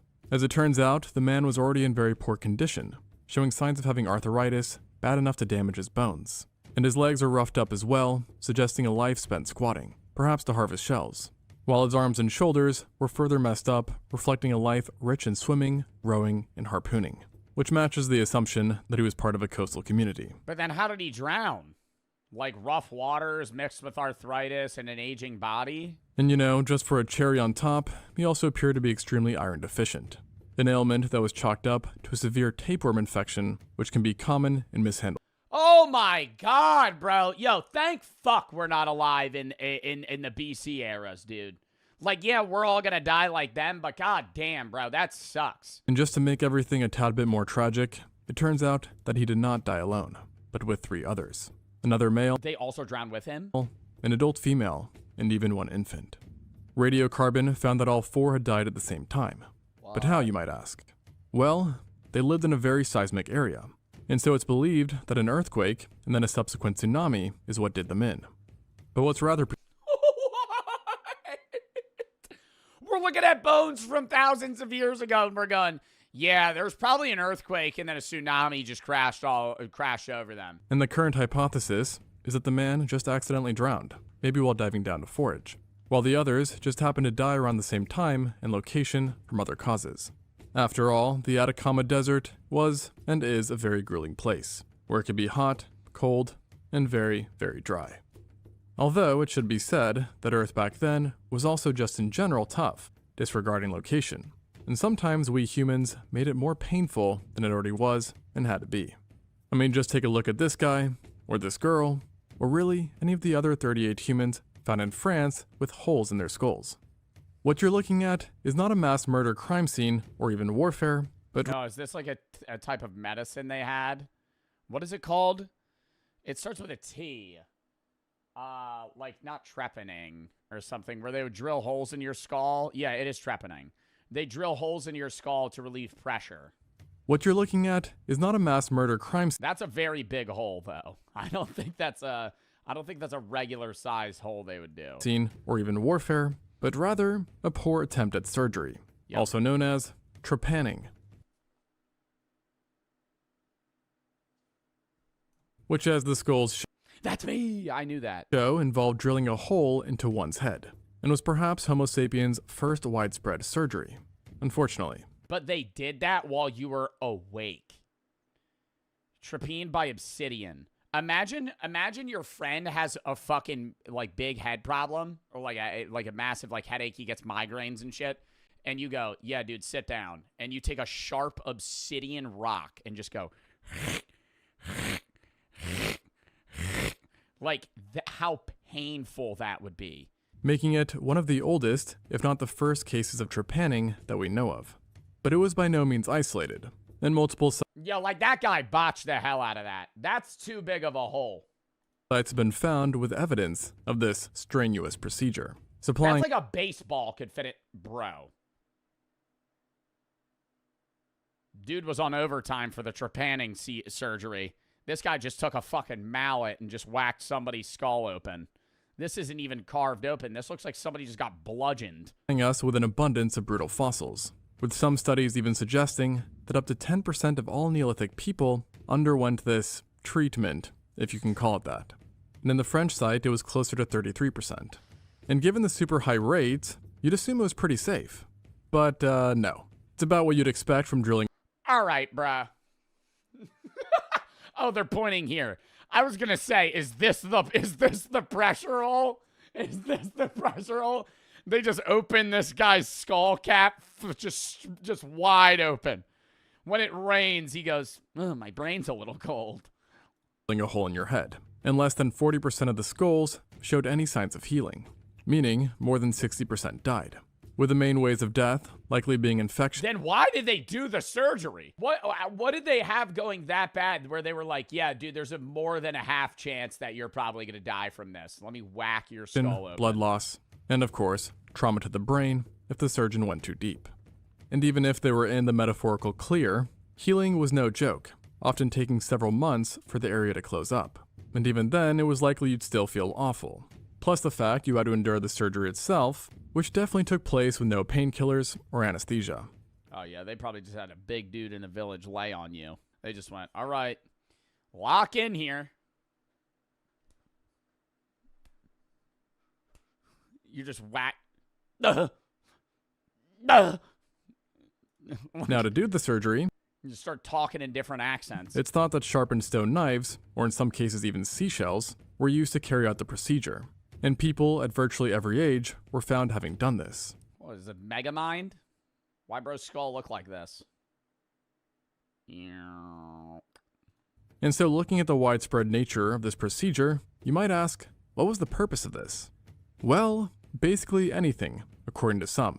Potential reasons included spiritual purposes, treatment for epilepsy, relieving head wounds, which were more common at the time, courtesy of ourselves, or it could have been done. How did they figure that drilling a hole into a skull would fix epilepsy? Relieving head wounds, which were more common at the time, courtesy of ourselves, or it could have been done for something as simple as a headache. So basically, nah, dude. You wake up and tell your friend, God, my head's been hurting the last few days. He just grabs you and just straps you to a fucking rock. Don't worry, man, I got you. And just starts whacking into your skull. if you wake up in ancient times and you have a throbbing migraine, best Yeah, don't tell anyone. to keep that to yourself. And perhaps surprisingly, or maybe unsurprisingly, this surgery remained popular for quite some time, and actually is still carried out today, just with a bit more precision and only done in select cases. Not to mention, When do they do that now? we now have much better management for the procedure and pain. And speaking of pain, that's something we seem to have left behind too. Of course, it's still a thing, but I more mean that life used to be so much more harsh and agonizing due to lesser technology. A lobotomy? No, lobotomy is when they go through your eye. A lobotomy is when they go through your eye and they slice a part of your brain. I mean, just ask the girl of Ukter Moor, affectionately known as Mura by some. She is an Iron Age specimen that is also a bog body. In other words, a human that was found and sometimes naturally mummified within a peat bog. And just in case you're wondering what that is, What is a bog? Like a swamp? it is a wetland that has accumulated peat, surprise surprise, and other decayed organic material.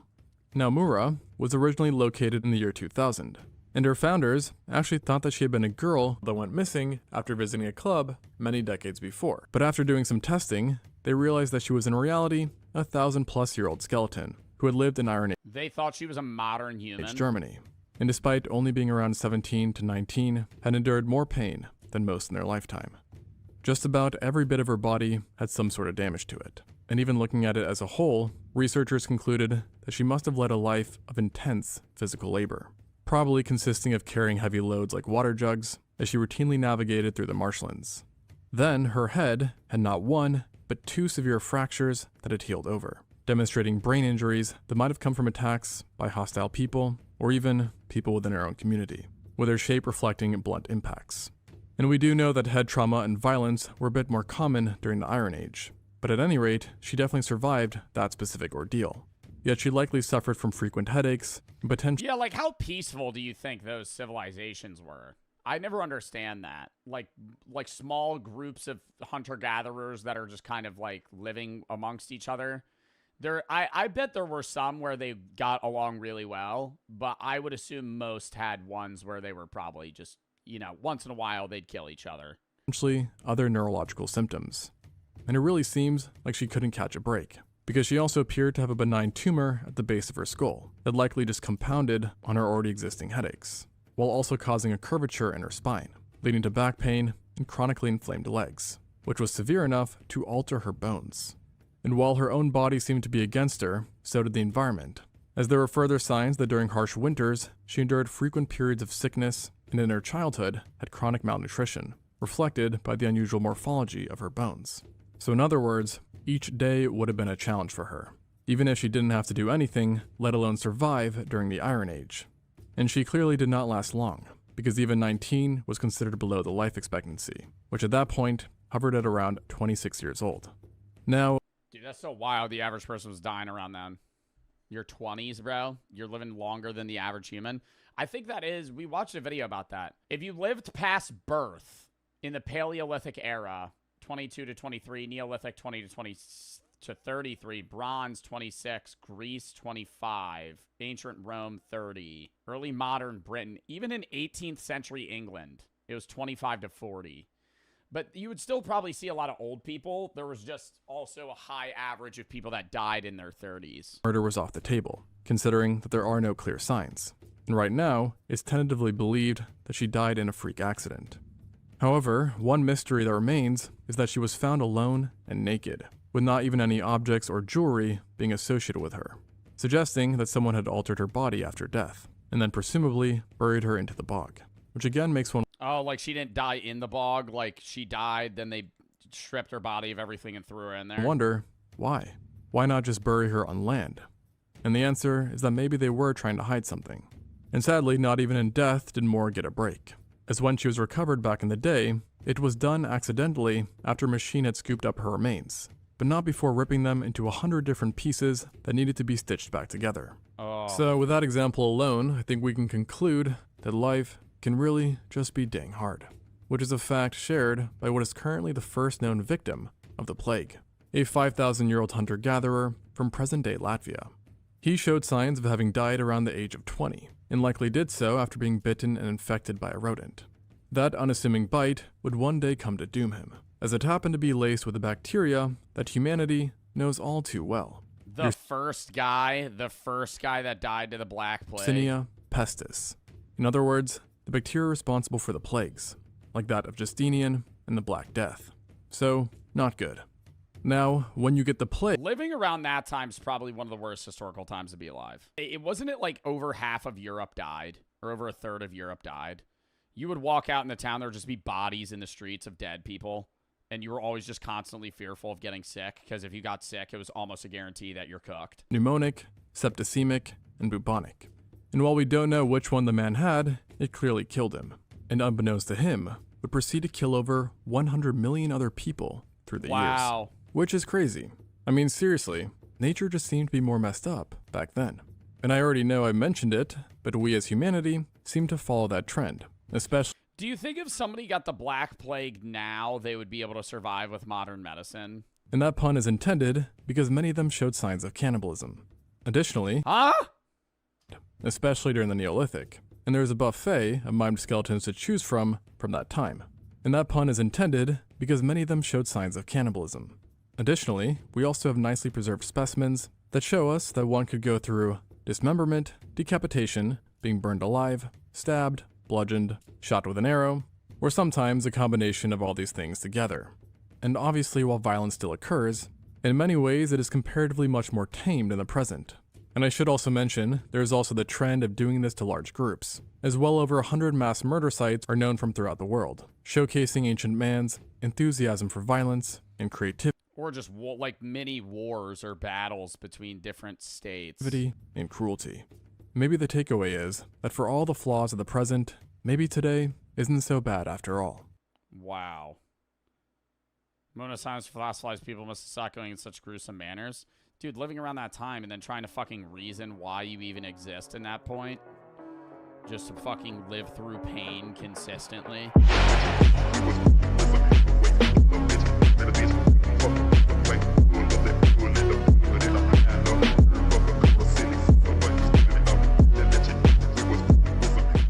Short King dates 10 women, shortest to tallest. This is my buddy Beans. Some might consider him a short king. My real name's Sam. Didn't ask. And today he's gonna be dating these 10 women from shortest to tallest. Can you hold me down? Your eye level is my boobs. Wait. So we have to have children with other people. Are you rejecting me right now? Good luck. What's the point of these? We just really want to empathize with your perspective. Does that make sense? Yeah. They're camera. I just got nervous. Couple rules to this whole thing. Okay. You're gonna have 3 minutes with each of these girls. You can keep 3 girls. 3 minutes? 3 to 10. Got it. And then at the very end of this whole game, I have a trophy that you're gonna bestow called the Most Attractive to a Short King Award. Beans, he's just taping over his Streamy Award again. You're giving me a Streamy Award with a fake title. You can see the layers. You know what? Stop, dude. Okay. That's cool. Let's send in the first woman. Hello. Hi. How are you? I'm good. How are you? Here we go. Maddie, nice to meet you. Nice to meet you too. I've known Beans for probably 5 years. I don't think I've ever seen him date a girl shorter than him. I love your hair. Thank you. I hope I can get up here. Yeah, absolutely. Oh my gosh. I got you. Stability. Yeah. Oh. Oh, wow. Okay. You should help her up. There.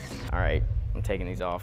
How you doing today? I'm good. He's so nervous. Do you have any... How do you even have a I feel like I don't understand speed dating. Like, I know it's to just get to know the person, but 3 minutes per person. Like, what the f are you going to be able to have a conversation about in 3 minutes? Where are you from? What's your job? Oh, cool. Bye. Like, after you each say your own answer, it's been 3 minutes. To dating people? Obviously, I'm shorter, right? So if I said, like, I only date a certain height, I don't think that's pretty fair, right? I feel like Beans has something to learn off her. I do too. From like a functional standpoint, is there ever someone that's too Well, the tall? issue with... There's an issue with short... It's hardest for short guys and tall girls, right? Because most men will date a woman shorter than them. And most short men will date a woman shorter than them. So tall women that want to date a guy taller than them sometimes struggle to get a boyfriend just off of the fact that most men are dating somebody that's shorter, right? And what's really weird is when guys will only date women drastically shorter, right? Like, Brooke's shorter than me, but Brooke's still pretty tall. Like, Brooke's 5'9", right? The average woman's like 5'7", but like, there's guys that'll be taller than me and will only date women that are like 5'4", and I don't understand that, right? Like, I've dated short women, I've dated tall women, but like, I don't understand when, like, there will be a guy that's like 6'5", and he'll be like, I'm only dating women that are like 5'6". My confidence only goes like 5 inches taller than me. That's it? Oh, I mean 10. Never in my life have I seen Beans this uncomfortable. I feel like we need to help him out. What's the shortest you would go? You better say 4'2". 4'11". Oh! Oh, okay. How tall are you? I'm 4'2". He's been talking about this being like his biggest fear, like having to reject someone to their face. So I will have to say no. Okay. But it was very nice to meet you. Nice to meet you too. All right, let's bring out contestants. Now, like, see, I don't think any of the women that are like taller than 6 foot are gonna date him. Number 2. Hello. Hello. How are you? Well, you have to understand about Beans. He is the sweetest, most conservative boy on earth. It's true. You're about to watch him go to a whole new level of uncomfortable. I'm from Boston, Massachusetts, but I've lived here in California for 8 years now. What brought you out to begin with? I was The fucking glass cam. Yo, they gotta get rid of that, bro. That shit's just gonna be mad awkward. dating somebody that lived out here. Aubrey, you're 5'3", right? I'm 5'3" without heels on, I am. You guys are height twins. How do you feel about that? I feel like maybe I shouldn't wear heels if we were gonna go on another date. What if I told you I don't care if you wear heels? What if I cared? Well, tell me why you care. I need to be tossed around. Oh! Do I look like the kind of guy that could toss you around? If you try, I don't know, maybe if you really try. Yeah, you know, I got a lot of torque. I don't know if I can throw you around. So you can't give me what I want? I can't give you what you want. All right, I hope we both have tall children. Love you so much. I love you. She's kind of scary. She was very intimidating for me, too. Yeah. I know they're only gonna be taller than me from here on out, but like I said, there's nothing wrong with that. All right, no more stall. I feel like women, how tall of a woman would date a 5'3" man? I mean, it obviously varies by person, but I feel like a woman that's like 5'6" would date a man that's 5'3". I don't foresee a woman that's like 6'5" dating a guy that's 5'3". I really don't, right? Like, unless that's like some sort of thing that they're into, I don't think that the woman would want that. With heels, maybe we're nearing 5 inches taller than Beans, which is his upper limit. The whole height thing, how short are you willing to date down? Well, I'm on a dating app. Basically, I put filter on like 5'10" to 6'2". So short. Hey, bro, she's 5'5", and she's already eliminating all guys that are shorter than her and 5 inches taller. Guys should stay off of dating apps. I think the most important is just like emotional and physical needs is met. Just to feel good, to feel that it's right. Stop hating on my short kings!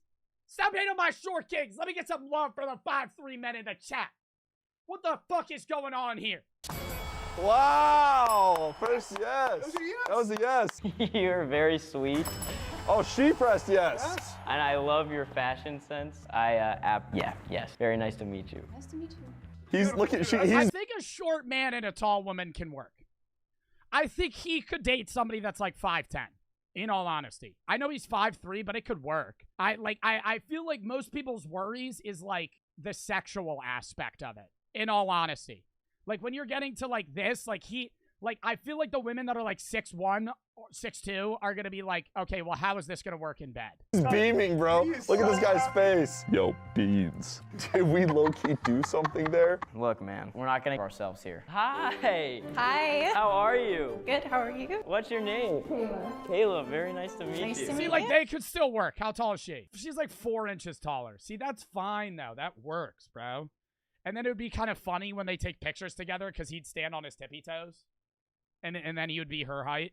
Picked this girl specifically for Beans. I think she is his type. All right, I'm taking these off. It's like a little camera. 5'8". Really? Do you want to put them on? She's 5 inches this taller. actually really handsome man sitting right in front of me. Oh! Oh my gosh. You are smooth. He's so nervous. I guarantee a yes here. I am a model and I work at a coffee shop part-time. He works at a coffee shop. He worked at a coffee shop. I worked at a coffee shop for 1.5 years, and I loved it. I love it. Really? I love it, yeah. That's so crazy. Height. Do you care about it?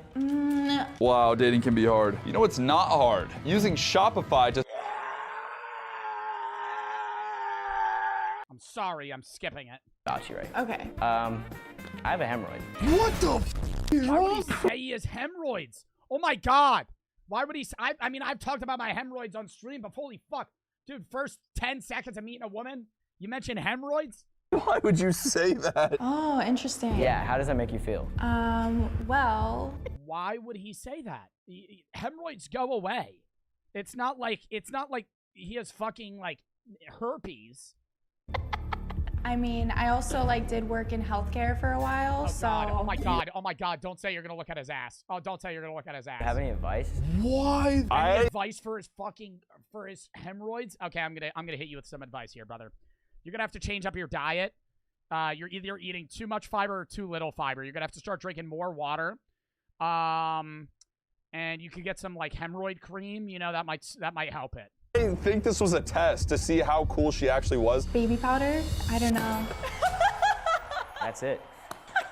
These vulnerable questions like that are like the ultimate test of cool factor, and she just passed with flying colors. I am blown away that he just did that and it works. A girl that can advise me on my hemi, so sick. Only problem. No way he just shortened the name of the hemorrhoid. In the situation right now, you just used 2 out of your 3 yeses, and you have 6 girls left. So you're basically gonna have to reject 5 girls and only keep 1. I'm not trying to run from anything here. You're putting words and thoughts into my little pea brain. He's doing the rambling thing again. You're trying to stall, and I don't like it. I'm not stalling. I'm not. Oh my gosh, hello. Hi. Very nice to meet you. Nice to meet you. This is a little strange. We're talking about interesting things. Is height. Really not tall women. Like, I would say a woman's tall if they're 5'11". Like, 5'11", I'd be like, you're tall, right?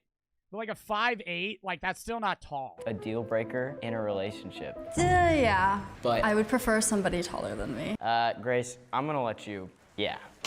There it is. Didn't even give him a chance. You also are very funny and sweet. Thank you.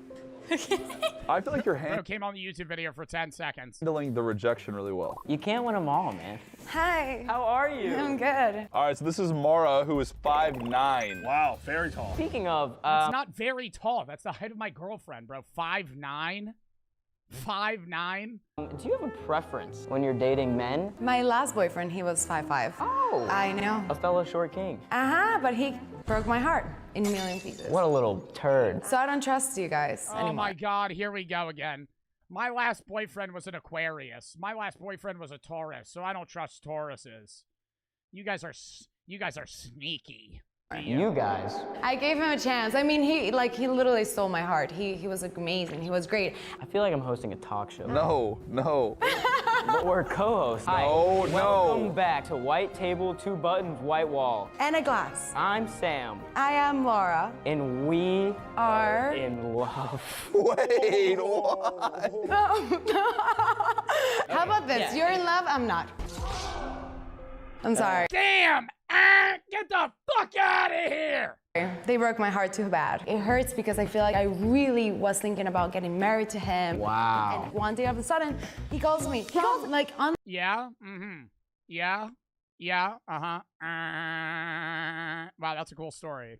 The phone, he didn't think about it. Stories are what moves the world. Like Jesus came to tell stories. Till this day, we repeat those stories over and over again. Amen. Yeah. There's a weird dynamic going on here. Horribly uncomfortable. She is not He's being the therapist. talking about her ex-boyfriend that she broke up with 3 years ago. I'm gonna put the ball in your court. Oof, I don't know. I feel like you're gonna break my heart. So that's gonna be enough. Then why the fuck did we have this conversation? She doesn't care. But we can be co-hosts on our show. Yes! No. This has been Sam. No. This is Laura. Canceling this show. We're in love. Not really. But Haha. it's a joke. But I'll see you at the altar.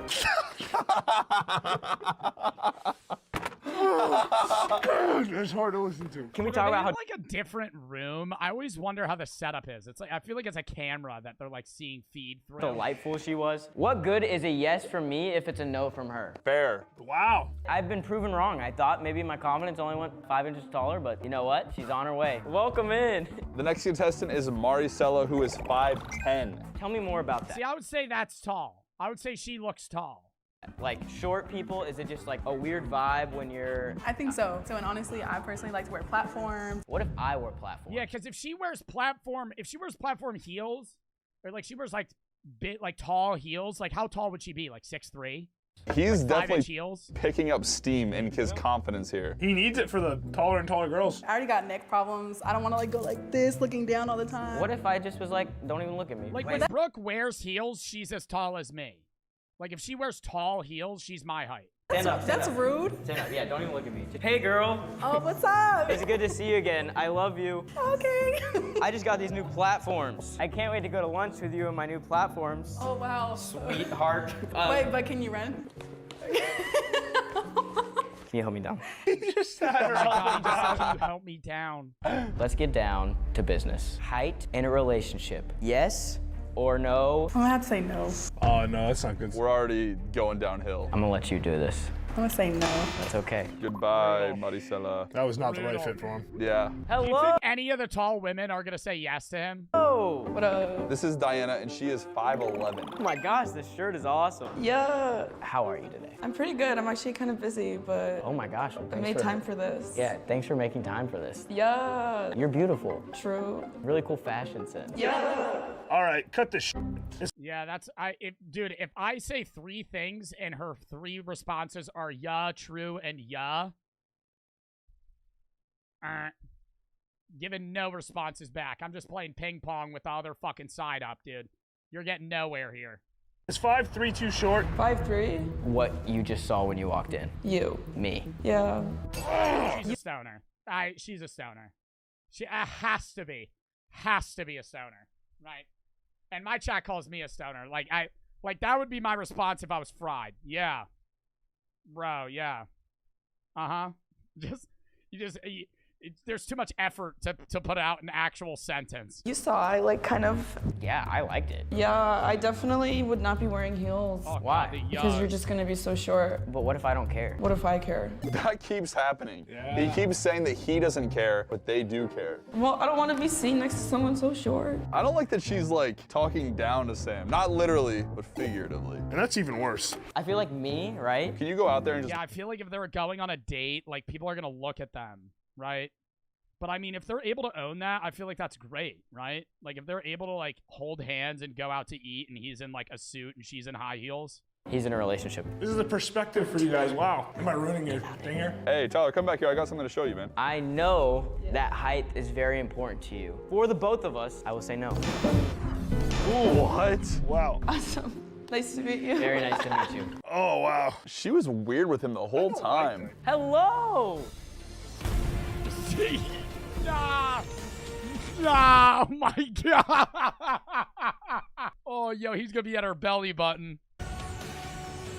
So this is contestant number 9. Her name is Kira, and she is 6'2". Oh my god, she's taller than me. Meet you. I have hope. Why? I just feel like something magical could happen. Kira, how tall are you? I'm 6'2". Would you be willing to date a shorter guy or not? They can't be too much shorter than me. I'm gonna be honest with Dude, you guys. he's almost a foot shorter than her. This conversation is so boring. I'm not even listening right now. The shortest guy that I've dated was 5'9". Any shorter would probably be really awkward. I'm just gonna try to make a Bro, he's 6 inches shorter than that. sound and see if they stop. Yeah. It's different. I feel like now I'll meet a tall guy. You are delightful. You're great. I feel like you definitely want a taller man. That'd be nice. That'd be nice. But you're really easy to talk to, and I'm gonna say yes. Wait, what? I did not see that coming. I told him he didn't have to use all of his yeses if he didn't want to. So he definitely No, but now he can't say yes to the last girl. I would have just saved it to the last person. is doing that on purpose. I just don't understand. She's not even happy about him saying yes. She's like, we'll never talk to him again. That was terrible. I was so bored. I don't care. We were having a great conversation, and you just go, eh. That was so rude. I'm mad. All right, so contestant number 10 is Miss Ekaterina. She's a friend of mine. She's single, and she is 6'9". Hi. Wow. Oh my god. Oh my god, dude. It's like she's hugging a toddler. Queen. Bro, he's literally at her fucking chest, bro. She has to lean down and her head is still above him. So glad to see you. Oh, it's good to see you again. Dude, the body size difference is crazy here. My son is here. Oh. Whoa, she got a son? She's got a kid. No way. Her son's gonna walk out. He's like 8 years old and he's high, and he's fucking taller than her. Fucking taller than him. Oh my god, this is gonna be brutal. If he walks out and the son's taller, stop. Yes, my son is 12. Oh my goodness. Oh, no. He's actually taller than you. Okay, we all deserve humility every now and then. Are you saying that Beans could leave here a stepdad? Anyone who I marry can be a stepdad, technically. Yeah, technically. I feel so bad for asking these questions. That one did not hit. I'll be honest, that one did not hit. So can you lift me up? You know, I've been squatting. I got a dumpy back there, you know what I'm saying? Well, I don't see like... Maybe I can help you out. Okay, yeah, that... Oh! They call that the dump truck.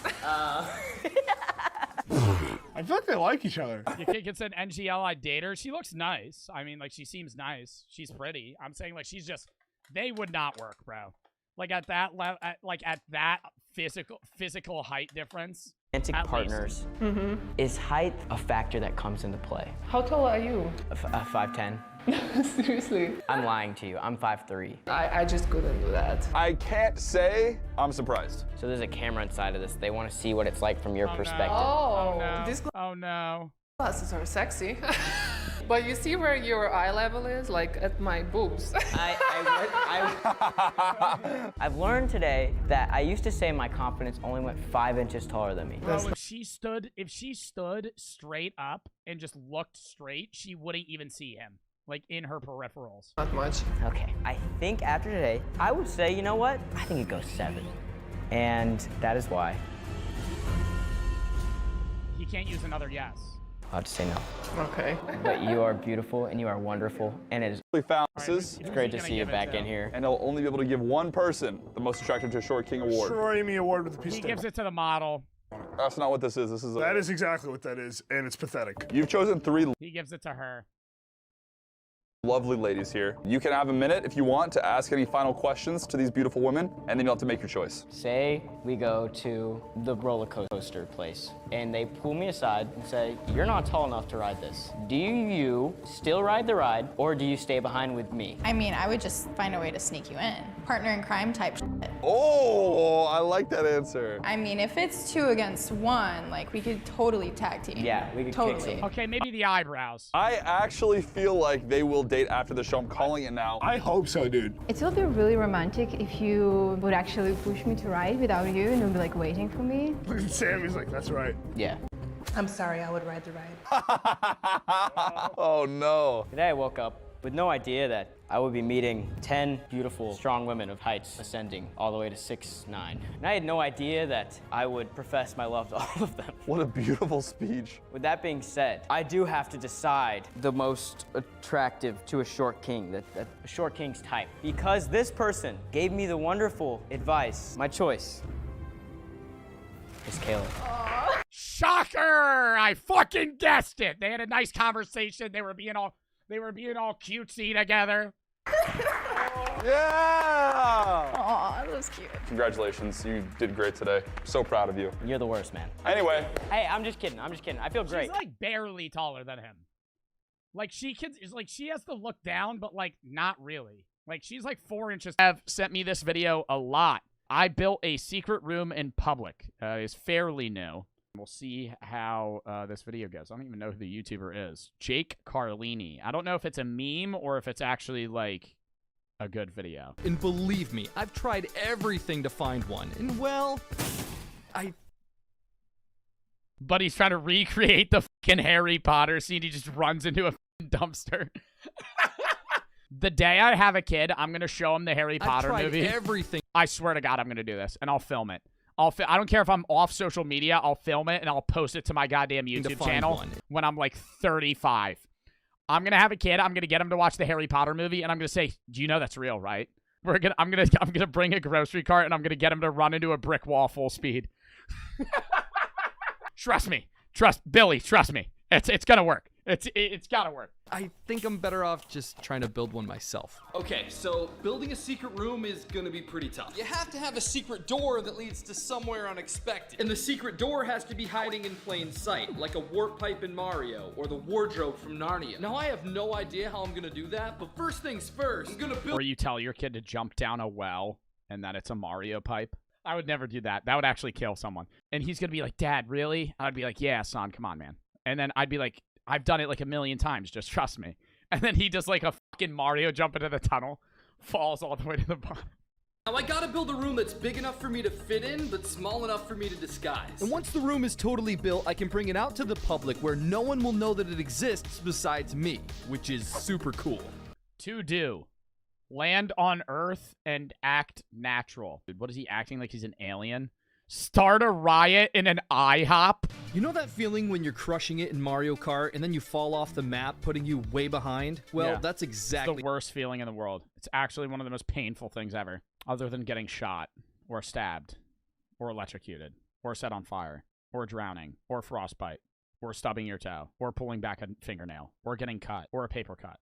But it's up there. It's up there. It's up there for sure. Or pregnant, or getting kicked in the butts, or having a kidney stone, or going into a coma, or having a heart attack, or having a stroke, or falling to your death, or breaking your leg. All right, the room is finally done, and it's pretty sick, but this thing isn't very secret. In fact, it's kinda huge and obvious. So I gotta figure out how to— what's my line? How to disguise. I'm gonna figure out how to disguise this thing. What could I disguise my room as that would blend in with the environment? There had to be something. And then it hit me.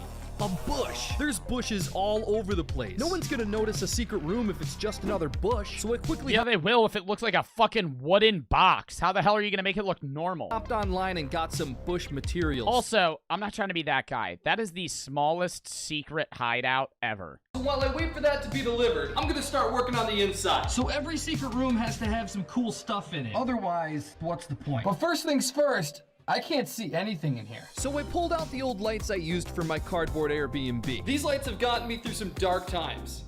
Get it? Wow. It is very, very bright in here. But it wasn't very comfortable, so— Yeah, that looks awful. That actually looks thoroughly unenjoyable. Oh, this is so much better. Yeah, this is pretty sure that's called a coffin. This looks almost like a coffin. Fall asleep in here. But that would be a— that rubber mat definitely didn't make this more comfortable. But amidst my confusion, I had a genius idea. I could use an air mattress pump as the air conditioner, effectively getting the cold air outside inside, just like the dude said. This would give me just enough airflow to survive the crazy heat when I take the room out to the public. But I was forgetting the most important thing. Electricity. But the electricity was gonna have to wait, because I got a package at my door that was going to change the course of time. It was time to get down to business. This is not gonna look real at all. This is gonna look like such cause for this to be a genuine secret hideout, he would have to have this bush, or this secret hideout looking bush, next to something that looked exactly like it. So he would have to find an exact bush that looked like this. He's not going to be able to do that. Yeah, and somebody just said air pumps are loud as fuck. Yeah, dude, it's gonna be like people are gonna walk by and be like, what the fuck? The park was popping that day. With my bush in position, I was— Bro, you just put it in the middle of a fucking field. Put it next to something. Jesus Christ. That is so ass. With my oh my God, that is so noticeably not a bush. That is so noticeably not a bush. You didn't even put it on the side where the bushes are. bush in position, I was ready to put my secret room to the ultimate test. I was nervous to say the least. I am officially in the park. I can hear people walking by right now. I don't think anyone knows I'm here. At first, I got a crazy adrenaline Bro, they rush, definitely, that looks so fake. Then I got bored when I realized that there was nothing to do in there besides play on my phone and take a nap. I was in there about 15 minutes when I realized I had made a horrible mistake. I forgot to give power to my air conditioner, and now there was nothing protecting me from the brutal Texas heat. It was 102 degrees outside, making the inside of my secret room 120 degrees easy. I tried to hold out as long as I could, but my body was dripping sweat and my brain was melting like butter. Dude. So hot in here. I just couldn't. Oh, that's disgusting. That is like so much sweat. Hold out any longer. You just get out of it. And just like that, I blew my cover. And it turns out I didn't have much cover to begin with because everyone seemed to find the bush pretty suspicious. Does this bush look suspicious to you? Oh, yeah. Oh, yeah. Oh, yeah, that's a weird looking bush. I think my best course of action is to hook it up to this car battery. But I can't just plug it into a car battery. So I'm gonna need a power inverter, which is pretty expensive. But we've already spent so much on the lumber and the fake bush. But I had no choice, so I left to go get... Oh, wrong way. I left to go get a power inverter, which basically just lets you transfer the power from a car battery to anything that plugs in. Oh my goodness. Now, before I spice up the inside, I had to fix this disguise. So it was back to the city for inspiration. Oh, is he gonna make it into a dumpster? Dude, at that point, just get in a dumpster. Like, at that point, just make your secret hideout a dumpster. Of course, there was garbage all over the city, and if I disguise my room as a pile of garbage, no one will even notice it's there. No one pays attention to garbage. This plan was pure gold, and I was gonna use this big trash can as a secret entrance to the room. And it was in that moment I realized I got myself into a pretty sticky situation. I've spent so much money on lumber, the bush material, the power inverter, and now I destroyed a very expensive trash can, and I was about to destroy another one, all to build a secret room. Not to mention, I still How is he gonna make it look good? But I had to make this the most convincing pile of garbage so the people of Austin, Texas wouldn't know what hit them. Yeah, but it's squarish. Trash isn't square. Pretty sick. Now that I have my secret entrance, I want to make this section look like a box that's full of Oh. So I had to do some arts and crafts, and with a little creativity and Maybe stapling this a actually bunch of could look trash to good. the top of the room, the illusion was looking pretty believable. But then wouldn't trash people take your secret hideout because they would say it's trash? I was certain it was going to be a great day. That was until, of course, I opened up the door and realized something horrible. Oh. It was my birthday. Ugh, I thought I He had didn't make it in time, and that is disgusting. A slice of watermelon with fucking melted candles in it. What the fuck is this? time, but my childhood was gone. Over. Dunzo. I was too old to be goofing around. I was just going through the motions of my party, but deep down I was screaming in pain. I guess it was just time for me to grow up. I was heartbroken to say the least. Is he gonna eat that?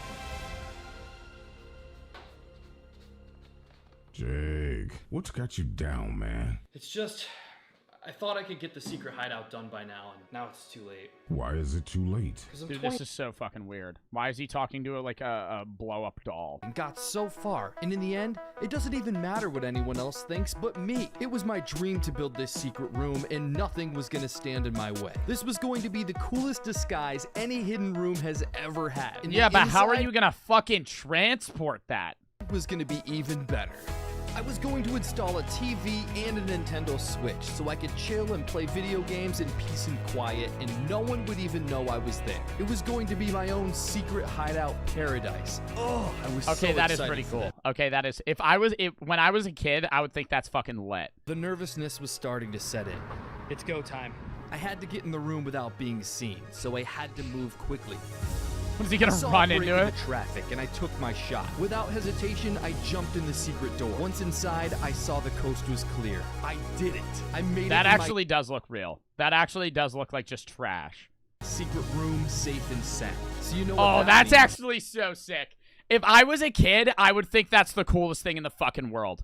It's that- definitely still hot as balls in there. I don't care what you say. A fucking air mattress pump is not gonna make it that cool. In the middle of a public place and no one knows I even exist. I'm so happy my boy Jeff talked me back into doing this. I was literally having the time of my life, and no one suspected He's still a thing. sweating. I knew deep down. He's still sweating. It's because it's hot as fuck in there. Dude, I want to see someone throw trash. That guy actually threw trash in it, bro. That means you think it's real. Dude, imagine though you open up a trash can and someone's fucking there. That is terrifying. I built a cardboard Airbnb. You guys want to watch that? That low-key seems cool. Horrors of Walmart. Welcome back to the Papa Meat channel. How you doing? How you doing? Coming and sitting down because today we're gonna talk about Walmart. Walmart is like the Wild West of supermarkets because it can sometimes feel like a lawless country, not just. Dude, Walmart is a husk of its former self in terms of how crazy that shit would get. Because aren't the majority of Walmarts now not 24 hours? That's when Walmart was nuts. Pre-COVID, when you would pull up to Walmart at 3 a.m., the people you would see, dude, it was like walking into a fucking, like an actual trip. You're seeing people that you've never seen in society before, just kind of coming out of their holes and going into Walmart. Everybody always had those. I remember every woman you would see at Walmart past 2 a.m. had those, like, Grinch pajamas on and, like, a dirty shirt and, like, Crocs. And that was the fit. That's the Walmart fit or slides. Yeah. At, like, 2 a.m., you had the Cookie Monster PJs. Yeah, literally. 1 minute you're restocking canned beans, and the next you're in a hostage situation on a Monday morning. This is why Walmart is so fascinating. It seems to bring out the worst in people of all ages. It has a similar reputation to probably Waffle House, but instead of people getting in fights, it's mentally unwell people taking shits on floors, pissing in corners, and just, I don't know, actually just getting in fights as well. That's pretty normal too. So today, I thought we explored the... Dude, I'm like, I don't want to say I actually wouldn't be that shocked. But if I was in a Walmart and I round a corner and some guy's just pooping on the floor, probably wouldn't be that crazy. I'm not saying I've seen that shit at a Walmart before, but that would be like the place where I wouldn't be shocked. You know? The question at hand is, Hunter, why is Walmart so chaotic? Walmart is known for having a high rate of police calls, with some stores reporting multiple emergency 911 calls being made daily. Not just every... I'm sorry, bro. They need to fucking fire those motherfuckers that read checks. Or not checks, receipts. Like, I know it's like old people. They don't do their job. They don't do their job. They have a guy at the front. You know what I'm talking about? At the front of a Walmart, it's always an old-ass man. Old-ass man. I'm talking above 75. Every single time, above 75, easy. And they stand there, and they have, like, the little penny on, and you have to hand them your receipt before you leave. Bro, I could hand that motherfucker a receipt from 1982 that said I bought a fucking bag of lemons and one toothbrush, and have a cart with a flat screen and 10 grocery fucking bags within it. And he'd go, have a good day. Have a good day. They don't read it. They don't read it. They don't. I don't want to say I want to try it out because on the off chance that I'm fucking wrong and then I get arrested. Daily. Multiple. But according to Officer Daryl Ross, an officer in Tulsa, they were called into a Walmart 5,000 times within 5 years. 1,000 calls a year. Yes. But only 300 times to Target department stores nearby. 5,300. Bit odd. Poverty will do that. It's not just the poor going to Walmart. It's just the poor. The crimes can range from shoplifting to physical violence. Dude, but Walmart is like, dude, so cheap. Comparable to every other grocery store, I have to go to, like, I don't have to go to Walmart. I make good money. Like, I still shop at Walmart. It's, if I buy a full thing of groceries at Walmart, say it's $220, at any other grocery store, it'll be like $350. I'm not fucking lying. I will go to other grocery stores and test it out. It'll be so much more expensive. It'll be like 30, 40% more. And the average Walmart is like a massive warehouse, so it requires tons of security on staff to make sure that everything is being covered at all times. AKA an 88-year-old man at the front door that looks at your receipt like this. Okay, you go. No, literally. Bro, barely conscious. And they're always talking to another old person, too. Sometimes they'll have 2 people up there. I'm like, we need 2 receipt guys. It wasn't always as bad as it is now, and many attribute the increased crime rates to Walmart's aggressive cost-cutting policies that slowly degraded the store's quality and greatly reduced the staff. It's also the case that Walmarts tend to be located in impoverished, struggling communities that may already have higher rates of crime. Regardless, there is a seemingly endless amount of stories about... Yeah, no, Walmarts are always in the worst part of town. No, that's so fucked. Oh my God. Walmarts are never in a good, like in any good city or regular city, the worst part of that city is dead center of the Walmarts there. These crimes can range from simple robberies to people straight up planting makeshift bombs in the store. You like bombs? We got them! So let's talk about one of them now. Starting with 2023 Sparta Walmart fire. Let me tell you a tale. You feel like a little true crime thing here. 17-year-old Emma Smith had set a fire at her local Walmart. Oh my God, wait, this was the cop body cam video people were sending. I don't think we ever watched it, though. Causing over $7 million in damages. Security footage shows Smith entering the Walmart for the purpose of purchasing oatmeal and mayonnaise. Classic combo, O&M. And out of nowhere, she had decided to pull out her lighter and light a fake plant ablaze. All of a sudden, she was like, burn, and just lit up this fake plant. Who knows why? I don't know. She literally said it's because she just got a compulsion, a random urge. That's an autism thing for sure.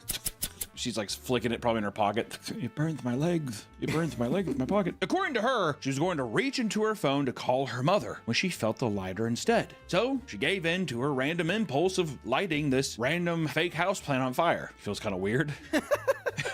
I was gonna call. Bro, but now she's gonna be paying that fucking back for the rest of her life. Like, she owes Walmart $7 million.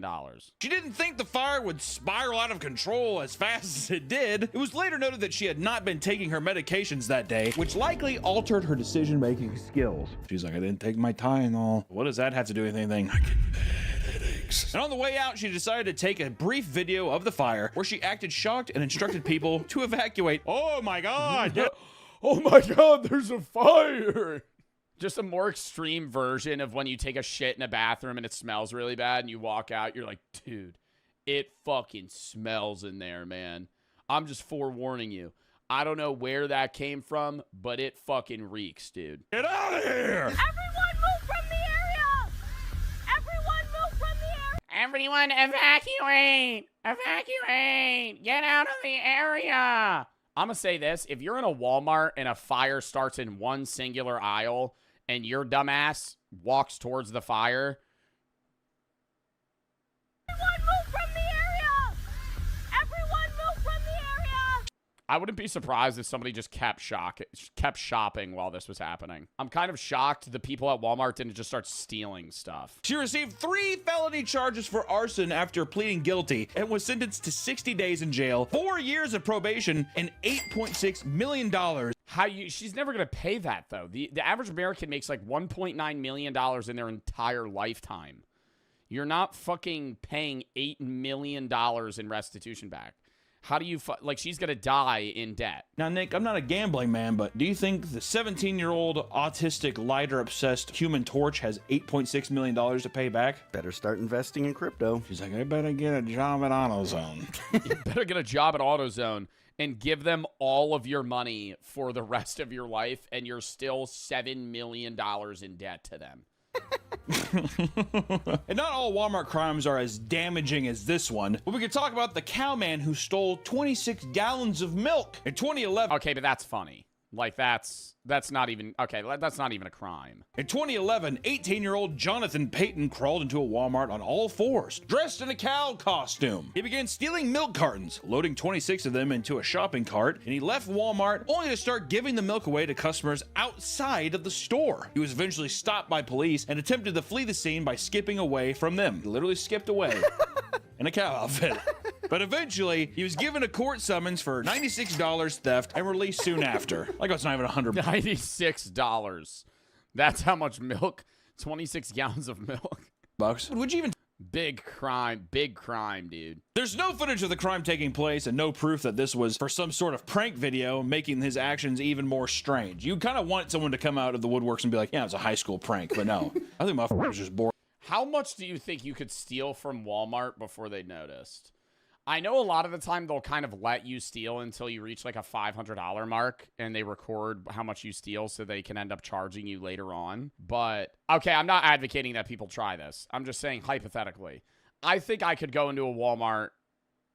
I would probably buy, because the receipt checkers are so bad, I would probably just fucking go to Walmart, put a shitload of stuff in my cart, pay for 2/3 of it, and then keep the other third in my cart, and then just walk out. That's what I would do. I'm not advocating for this. Do not attempt to do this. This is a crime.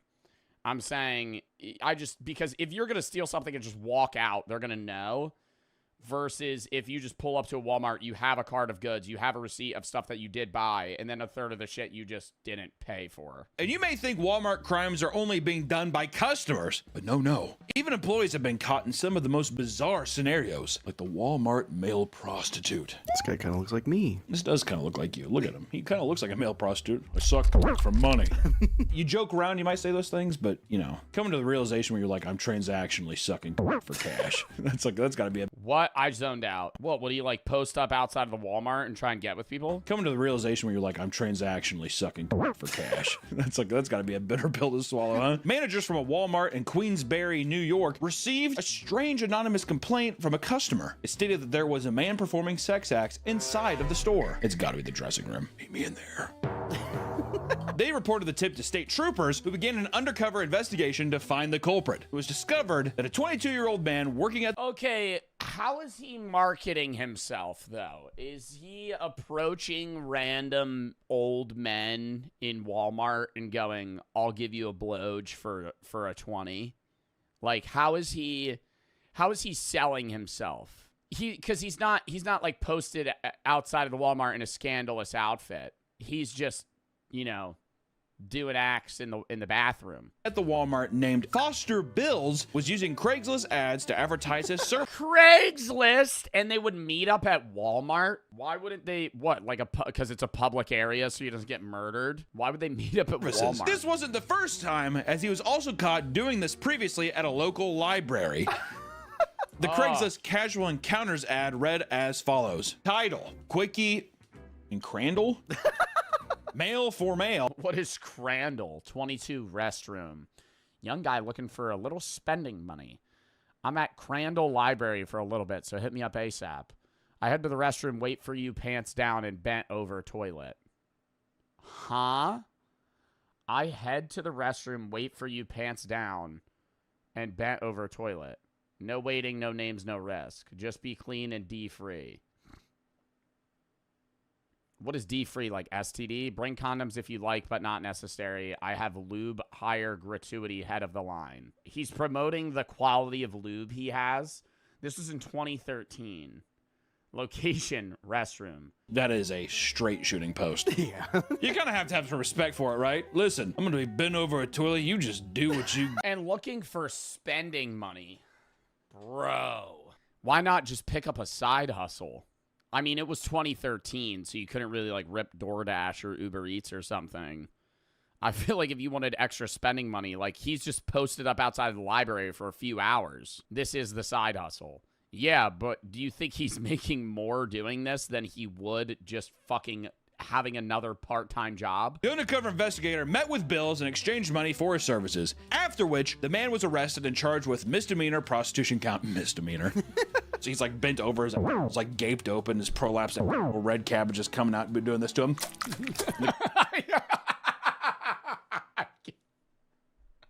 Guy's just like, here's a misdemeanor. What if Walmart tried to hire him? What department would a guy who... Customer service. Tire salesman. Yeah. You're mad?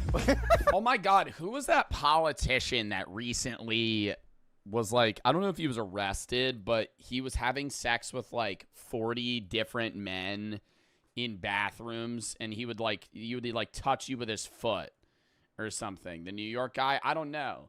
He was like a governor or somebody in Larry Craig, the Republican U.S. senator from Idaho was arrested for lewd conduct in men's restrooms in Minneapolis airport because he was trying to have sex with other men just in the airport. Now let's talk about one of the dumbest people to ever commit a crime in Walmart. The man who shoplifted during annual Shop with a Cop event. What kind of event is that? Shop with a Cop, how threatening. I was just getting Oreos. I'll walk with you.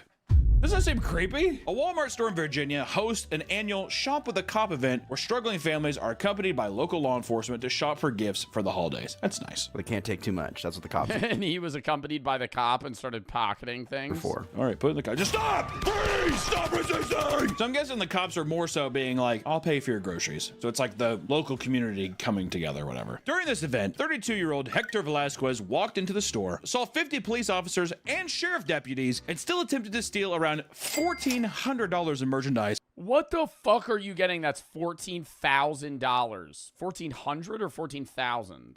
And still attempted to steal around $1,400 in merchandise. Okay, 1,400, 14,000. Either way, like outside of like TVs, you're not going to be able to steal a TV, bro. That's fucking huge. You're not going to just walk out of a Walmart with a fucking TV. I mean, honestly, a guy earlier stole, I don't know, how much, like 30 gallons of milk, and that was under $100. Velasquez is like, I want the whole thing. Hector won it all. He was caught on security cams, and suddenly various officers started getting calls about a robbery occurring right next to them. Everyone started searching the store and found Velasquez trying to sneak out of the back of the building. He was arrested, and the officers revealed to reporters that up to 40 patrol cars were parked next to Velasquez's car. They were shocked that he believed he could get away with the crime, which honestly, I wonder if he's just like doing the crimes in plain sight. No one would expect a guy to go to Shop with a Cop and steal. Or maybe he's trying to get like an achievement. What if he was looking for bills? I'm just like, if there was a Shop with a Cop event in this guy's local city and half of the U.S. police force, or not U.S. police force, half of his city's police force was at that Walmart, wouldn't he just go to another store in the same city knowing that all the cops are distracted and just steal from there? And not all Walmart crimes are this blatant. Some can be more secretive, like the Walmart sewer meth lab. Awesome. What? I don't know, but it's awesome. During a routine patrol, officers in Amherst, New York spotted suspicious activity under the parking lot of a Walmart near a tall culvert. After going through a parking lot manhole, officers found a hidden meth lab taking place under the store. Men dressed in hazmat suit entered and began pulling out meth-making supplies and bottles filled with liquid meth. This isn't the first time meth lab was discovered. This doesn't look like a very high-end meth lab. I'm seeing a lot of empty Dr. Pepper bottles. They're making meth in like piss jars and fucking Mountain Dew bottles. This isn't the first time meth lab was discovered at a Walmart. Around the same time in Indiana, a Walmart employee discovered a hidden backpack inside of the restroom that contained a working mobile meth lab inside. It supposedly, it was left there so that it could be retrieved as the meth was finished being made to avoid having explosive chemicals sitting in their home. We'll just leave it at the Walmart. For both of those situations, no culprit was ever found. I love that the people who are making meth are totally scot-free. If you want to start a meth lab, consider Walmart. Some of these crimes can escalate into full-on nightmares, like the machete man who attempted a kidnapping at a Walmart. In all these pictures, they just scream Walmart shoppers, don't they? He looks pretty upset. A man wielding a machete trying to kidnap someone might have some motives to be upset, I would assume. 33-year-old Billy Boudier Herrera had approached a woman and her 2-year-old child at a Louisiana Walmart. He told her that he would kill her child if she didn't follow his instructions. He attempted to take the child out of the cart, but failed. And he walked in with a machete or stole a machete at Walmart and then tried to use it? Because I don't think there would be, I mean, you know, not like that 85-year-old man is going to do anything outside of the fucking store if you walk in with a weapon, but I feel like you would probably signal to somebody if you walk in with a machete. Billy blocks her from leaving and brandishes a machete. What a casual thing. Come on. Let's go, Billy. He's like, sorry, mister. Walks off. He's like, what the fuck? I'm not gonna let you leave. The woman was able to alert employees who began chasing after him as he swung his machete to hold them back. And at one point, the man attempted to grab another child from a nearby mother who was immediately tackled by employees and an off-cop duty. He was arrested, and it was revealed that the man had multiple weapons on his person, including a plastic shiv with razor blades taped all around it. Billy was charged with second-degree kidnapping, illegal carrying of weapons, disturbing the peace, thank God. But, like, what was he gonna do? I never understand. Like, he's going into a Walmart to steal a kid. Is he gonna try and, like, sell, give them back for ransom? Or is he gonna try and, like, you know, aggravated assault, and an immigration detainer. It reads like human trafficking. Velasquez, it feels like I'm gonna take the child and human traffic it. How does one get into the human trafficking business? How is it that one day you're just going to sell somebody? Probably being in the random field of people that already do it and then just somehow getting, yeah, like how do you get convinced to go sell a human or go steal and kidnap and sell a human? Like, that's not that. I feel like that's a lot harder to convince somebody to do than be like, hey, cook meth and sell it. If you thought that was the most bizarre story relating to a Walmart crime, you probably haven't heard of the Walmart exorcism. Jose Ferez and his son Victor Ferez were involved in the exorcism of their own mother in Stockton, California. Jose and his wife had struggled in their marriage, living separately after getting divorced 1 year prior. She would periodically visit to spend time with the two of them. According to Jose and Victor, she had been acting incredibly strange recently. Oh, was it a non-consensual exorcism? Did they just take her to Walmart and perform it? To the point where they believed she was possessed by a demon. They agreed to meet her at Walmart to attempt making the marriage work after... Oh my God, this Walmart looks amazing. Oh, it's Orlando. I was gonna say, this looks like the best Walmart I've ever seen. Look how fresh the produce look. That's a normal Walmart. My Walmart doesn't look like this. Beforehand, he'd taken a detour to pick up two priests that he had spoken to prior. When his wife entered the car, they began a full-on exorcism. They proceeded with the sacred ritual and, at one point, doused her with sacred oil. Reportedly, her roommates at the time alerted the police, who came down to the parking lot and arrested the two men. Both Jose and Victor were held in jail for suspicion of kidnapping, conspiracy, and to commit a crime of false imprisonment. The woman was not hurt, and the priest did not face any charges for their participation. I mean, he was just doing what the good Lord was trying to make him do. So they were supposed to meet at Walmart, but they just... this. Can any priest perform an exorcism? Or do you have to be, like, skilled in that? This wasn't at Walmart. This was at... It's Walmart adjacent. We'll just say it was in Walmart. It was in a Walmart. They took her inside and did the exorcism in the bathroom with Billy. Yeah, Billy's just like...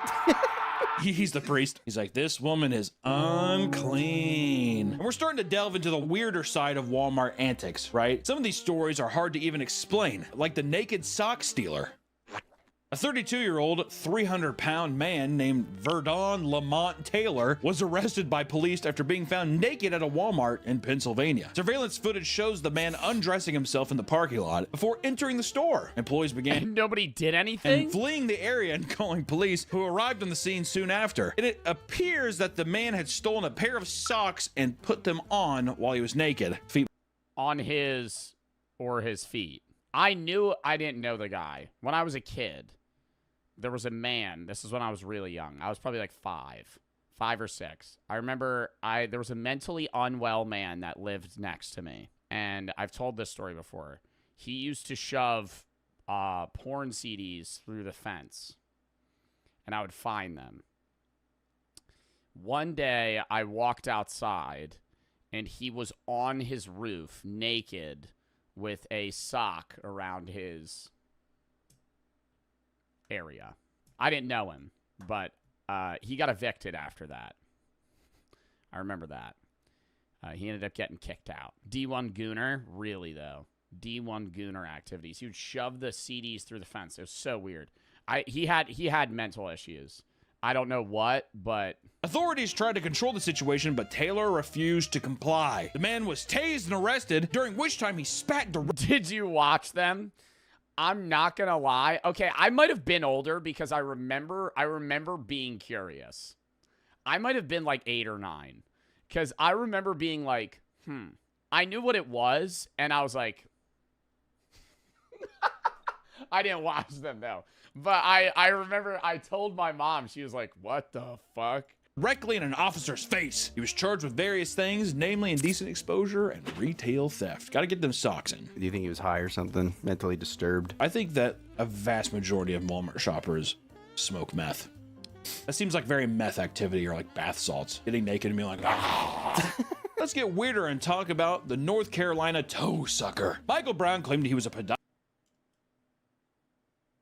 psychiatrist student while he was speaking to a woman named Erica Poros at his local Walmart. Reportedly, he had convinced her to try several pairs of shoes, claiming, and he started sucking her feet. He was studying reflexology and needed it for research. While she did so, Brown started complimenting her feet. Then, according to the police report, quote, at one point, the suspect took the victim's foot, put it into his mouth, and sucked the victim's toes. I'm like, if I was already going along with that, I feel like I'd be like, is this a part of the... Is this a part of the shopping experience? Part of the research? Is this the reflexology? Yeah, exactly. Is this reflexology? Because it's awesome.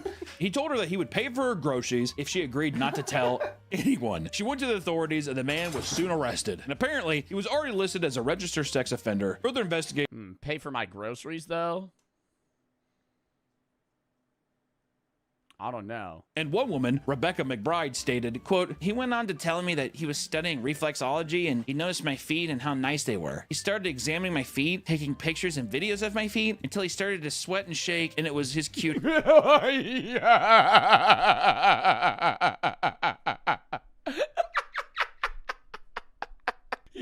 she ain't dipped before then?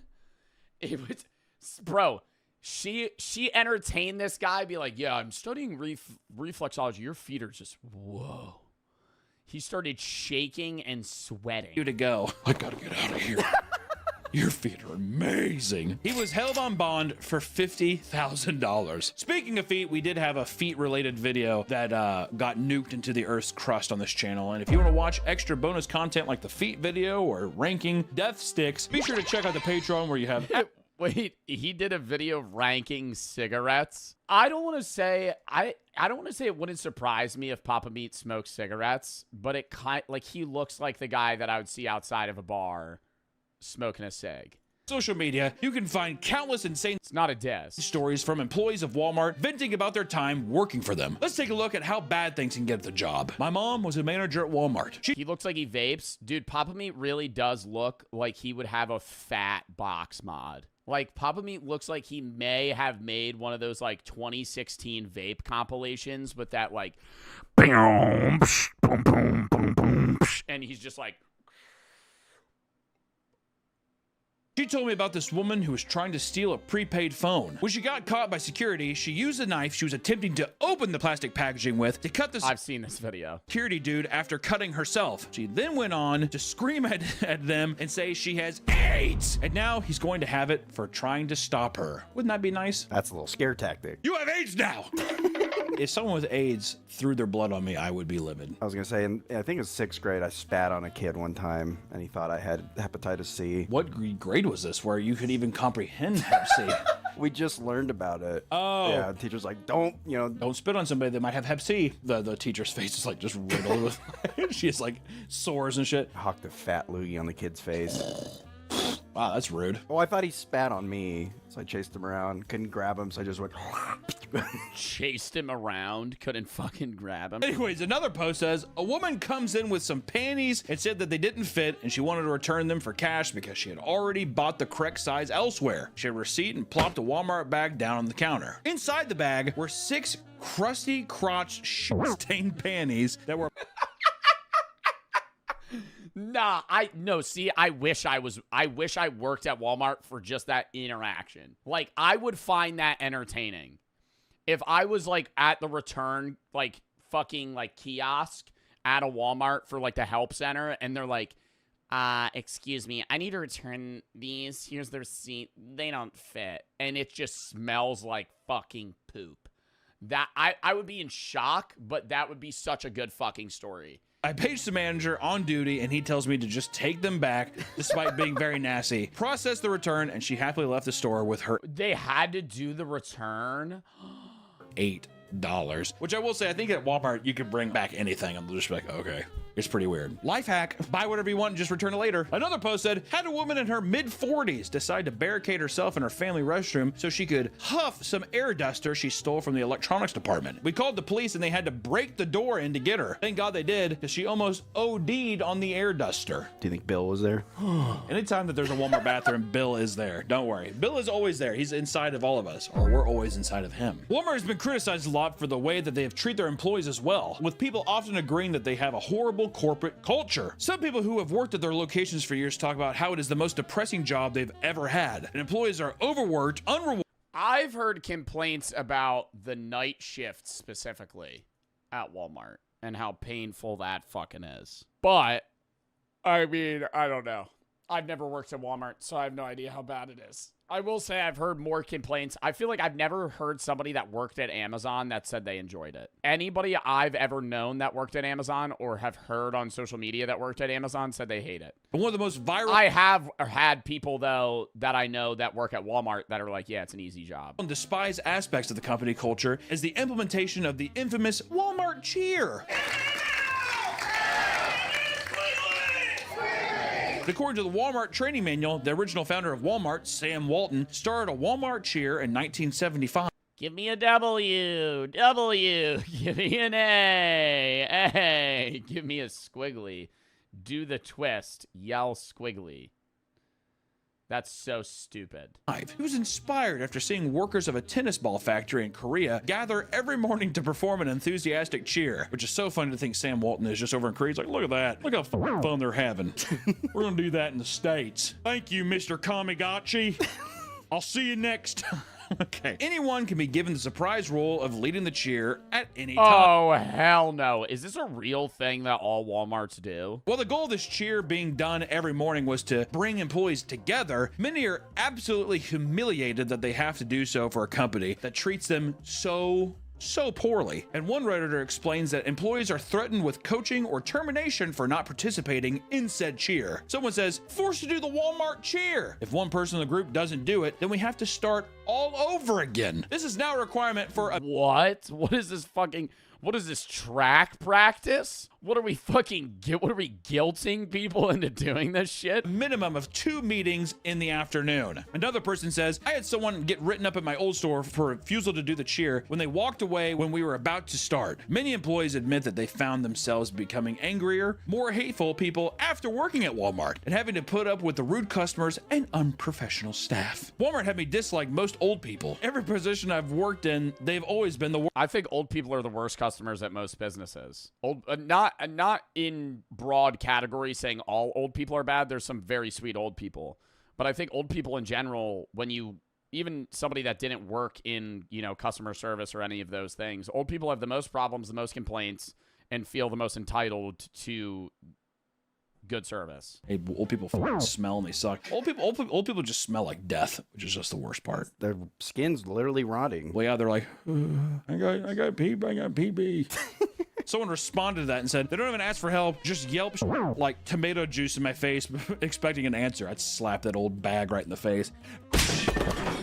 Whoa! Hunter from a different timeline here. I had to come back in because when we got done recording the initial video, so you might see me swap shirts here. Do you guys remember peopleofwalmart.com and all the amazing photos that came there? It hit me like a freight train after we recorded, so I had to include it in, but peopleofwalmart.com, I'm pretty sure it's still up and active and people still post photos there. And there's also a couple more stories I wanted to add in. Those toenails. Oh my God, imagine accidentally stepping on her foot. Like, have you ever stepped on a stranger's foot in public and be like, oh, sorry, excuse me? Like, that would break her you'd rip her toenail off. Like some SpongeBob scene. And there's also a couple more stories I wanted to add in. One in particular was the Walmart crime ring. Because in 2024, it was revealed that a group of 7 people were participating in mass robberies across 10 states. The crime ring, which typically focused on stealing televisions, made off with close to $700,000 of products. With 7 people stole $700,000 worth of TVs alone. In a single year. From Walmart! They would enter stores like Walmart and purchase 70 to 80-inch TVs, often valued around $600 or so, and then they would rush them back to a truck waiting outside where they would quickly unwrap, remove the product, and from there, they would put a broken TV inside of the box and return it and get their money back. A solid proof plan. Nah, that's actually fucking... Where are they getting broken TVs? Junkyards? Yeah, but it wouldn't be the right TV. Like, it would have to fit in the box. They would then use Facebook Marketplace to make profit selling the brand new TVs for like a marked up price. So not only are they getting their money back, they're basically getting like 200% worth of profit here. And the worst part is that not only were they making a massive profit from the robbery, but Walmart customers would buy their own TV only to find the broken ones inside from their refurbished section. This became a full-time full-time job for them, and they were working so fast that soon... Wait, so Walmart would try to resell the fucking shattered TVs that people brought in? Every Walmart in the city had been hit multiple times, and eventually, someone was able to find some of the people involved by tracing the membership cards they occasionally used for their TV returns. 4 had been placed under arrest for theft, laundering, larceny, and more. The final 3 members, on the other hand, are still unknown. Out probably still buying TVs at just different places. Probably Best Buys, because people who work at Best Buy are like, I don't care. The ship is already sinking. How is Best Buy still open? I thought they were going bankrupt. Best Buy's still open because of the Geek Squad. I'm sure of that. I think Best Buy's only a functioning business because old people going in with tech issues. And one of the biggest bombshell stories in the world of Walmart crimes, however, is found in Georgia, where a man was falsely imprisoned for kidnapping right outside the subway. He was like, I was just getting a cold cut combo. Cold cut combo. I was just getting the Subway nachos. Like, who the fuck would go say they want to eat those? A man named Mahendra Patel was at Walmart to pick up some Tylenol, and he was having trouble finding it. So he asked a woman nearby where he could find it. The woman was 26-year-old Caroline Miller, who had been shopping with her 2 young children. According to Caroline, the question was just a distraction that he used to get close so that he could grab her son away from her. I have a headache. What's that?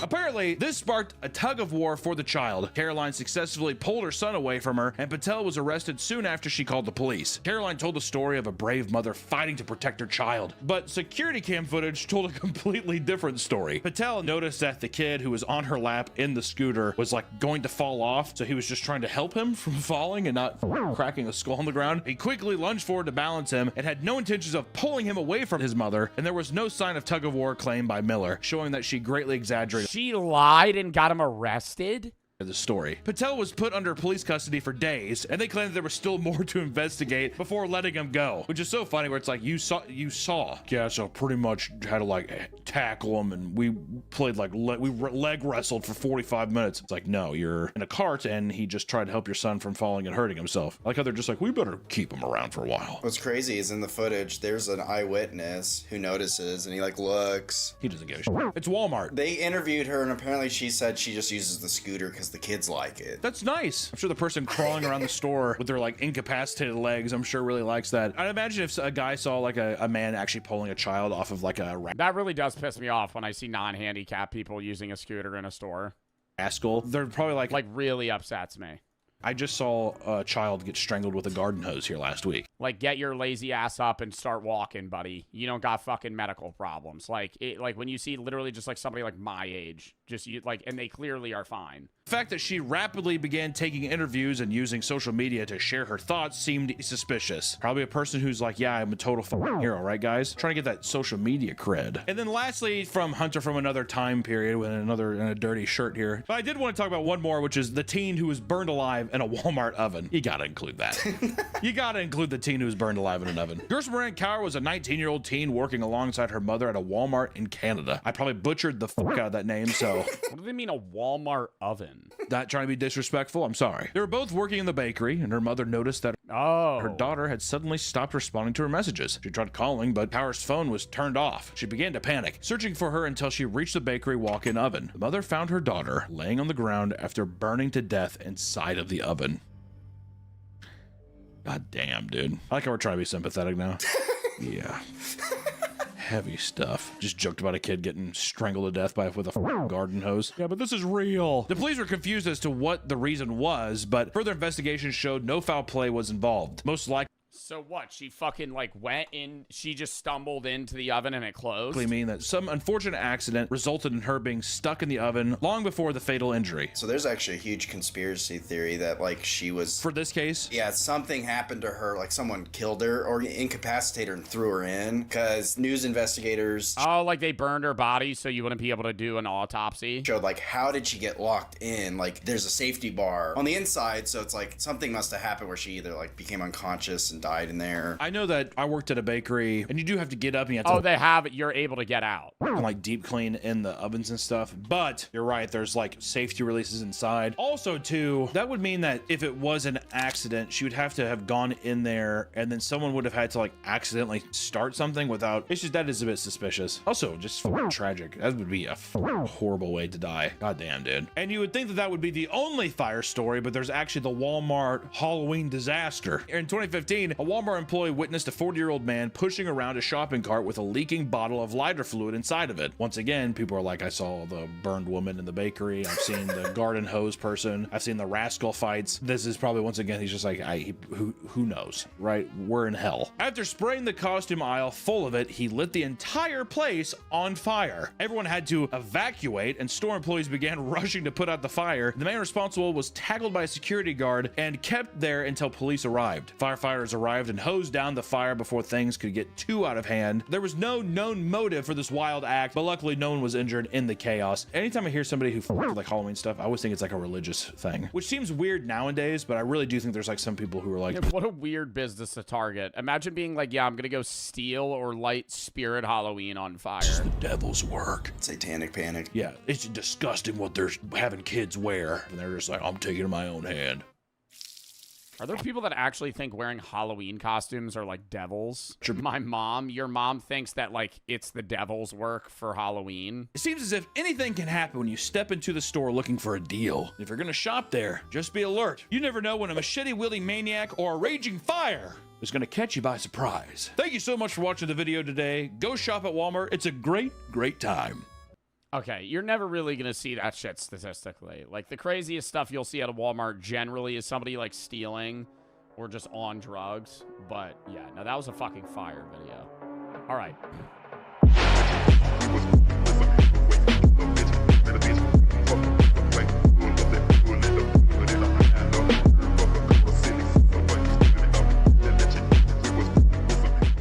Kids living in hoarding house. Darman studio. Principal Darman. Principal Darman. Darman's in Darman videos now? Because H2F259 mentioned it down in the comments. If you guys... Darman ain't a real person, bro. Darman really ain't a real person. Bully kid gets bit by spider and becomes Spider-Man. Because H2F259 commented it down below. If you have any other ideas that would be great to showcase in a Darman video, make sure to leave those down below because we're going to be picking some to showcase in other videos. If you want to see me make something crazy happen, make sure to let me know down below. Now let's go ahead and start today's video. Oh, what would be a great Darman video? Bullied kid gets bit by a spider, thinks he turns into Spider-Man, turns out it was a Black Widow spider, and he just dies. Oh, yeah. Here's another one. Bullied kid brings dead possum to school, throws it at bully. Bully stunned. In parentheses, instant karma. Yeah, you should go to the fucking Girl Scout Corporation and tell them to add a new fucking flavor. That bajillion-dollar company, dude. How do they even make money? How do the Girl Scouts make money? Obviously selling cookies, but are they like a company? Because they like make the kids...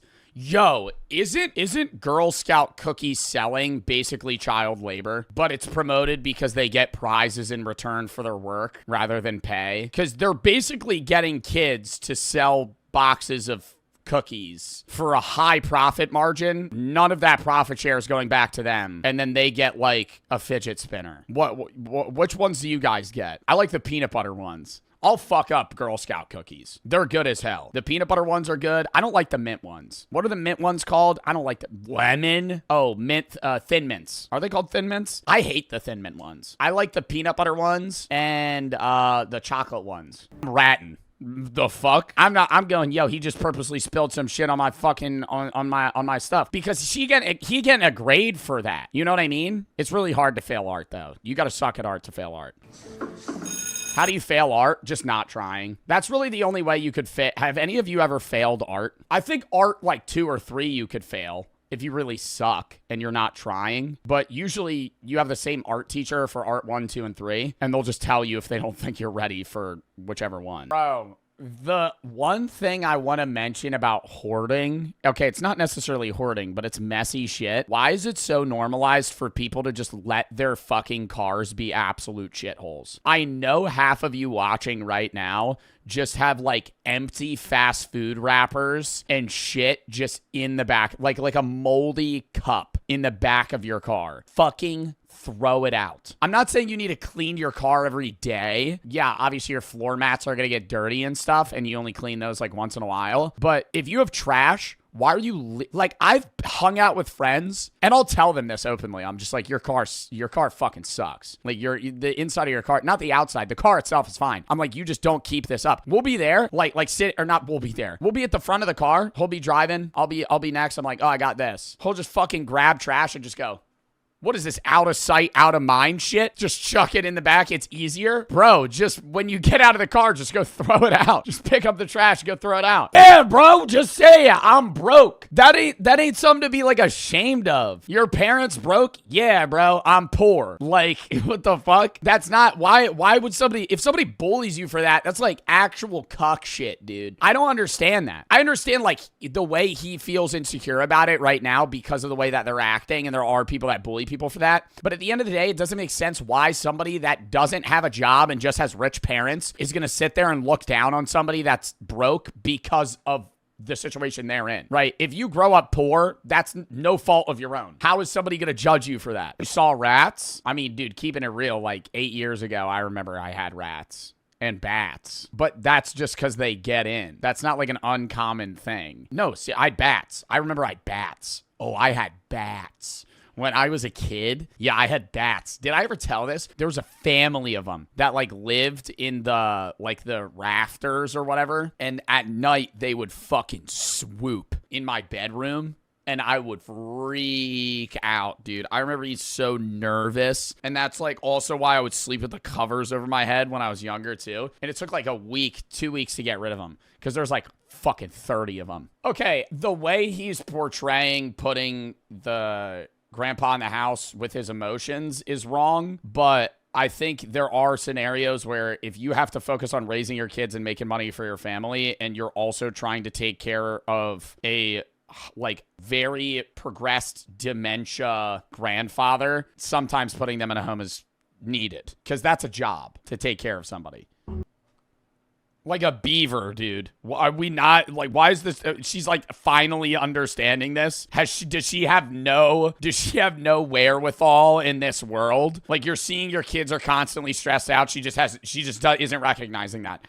I understand she's dealing with her own problems and mourning like her husband's death, but like you have to see this. This is like her. It's like the way she's responding is like the first time a 5-year-old sees a magic trick.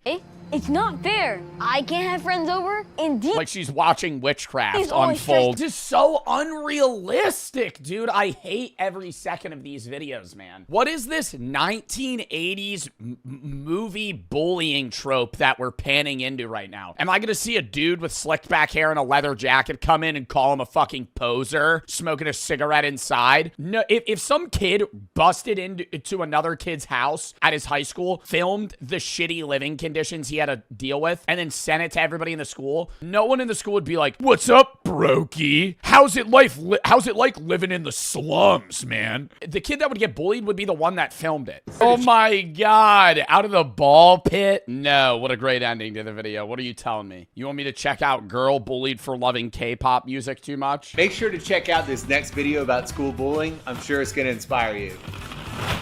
Yeah, I really got inspired in that video. Chat, what did that inspire you to do? Become an artist? Draw paintings? Video idea, kid gets LeBron James basketball ability from wearing his shoes. One person's trash is another person's treasure. Haven't heard that quote for quite a while. I agree with it. People could use other things to their advantage in different ways, as it shows in this video. There were special items that people keep in honor of a memory and re-embrace for the loved one. You can't expect somebody to understand if you don't understand them. Very inspirational. Is this a bot? Wow, this video made me feel like I was in a literal movie theater. Thanks, Dar. Yeah, I just felt like I was watching a $400 million budget Marvel movie there.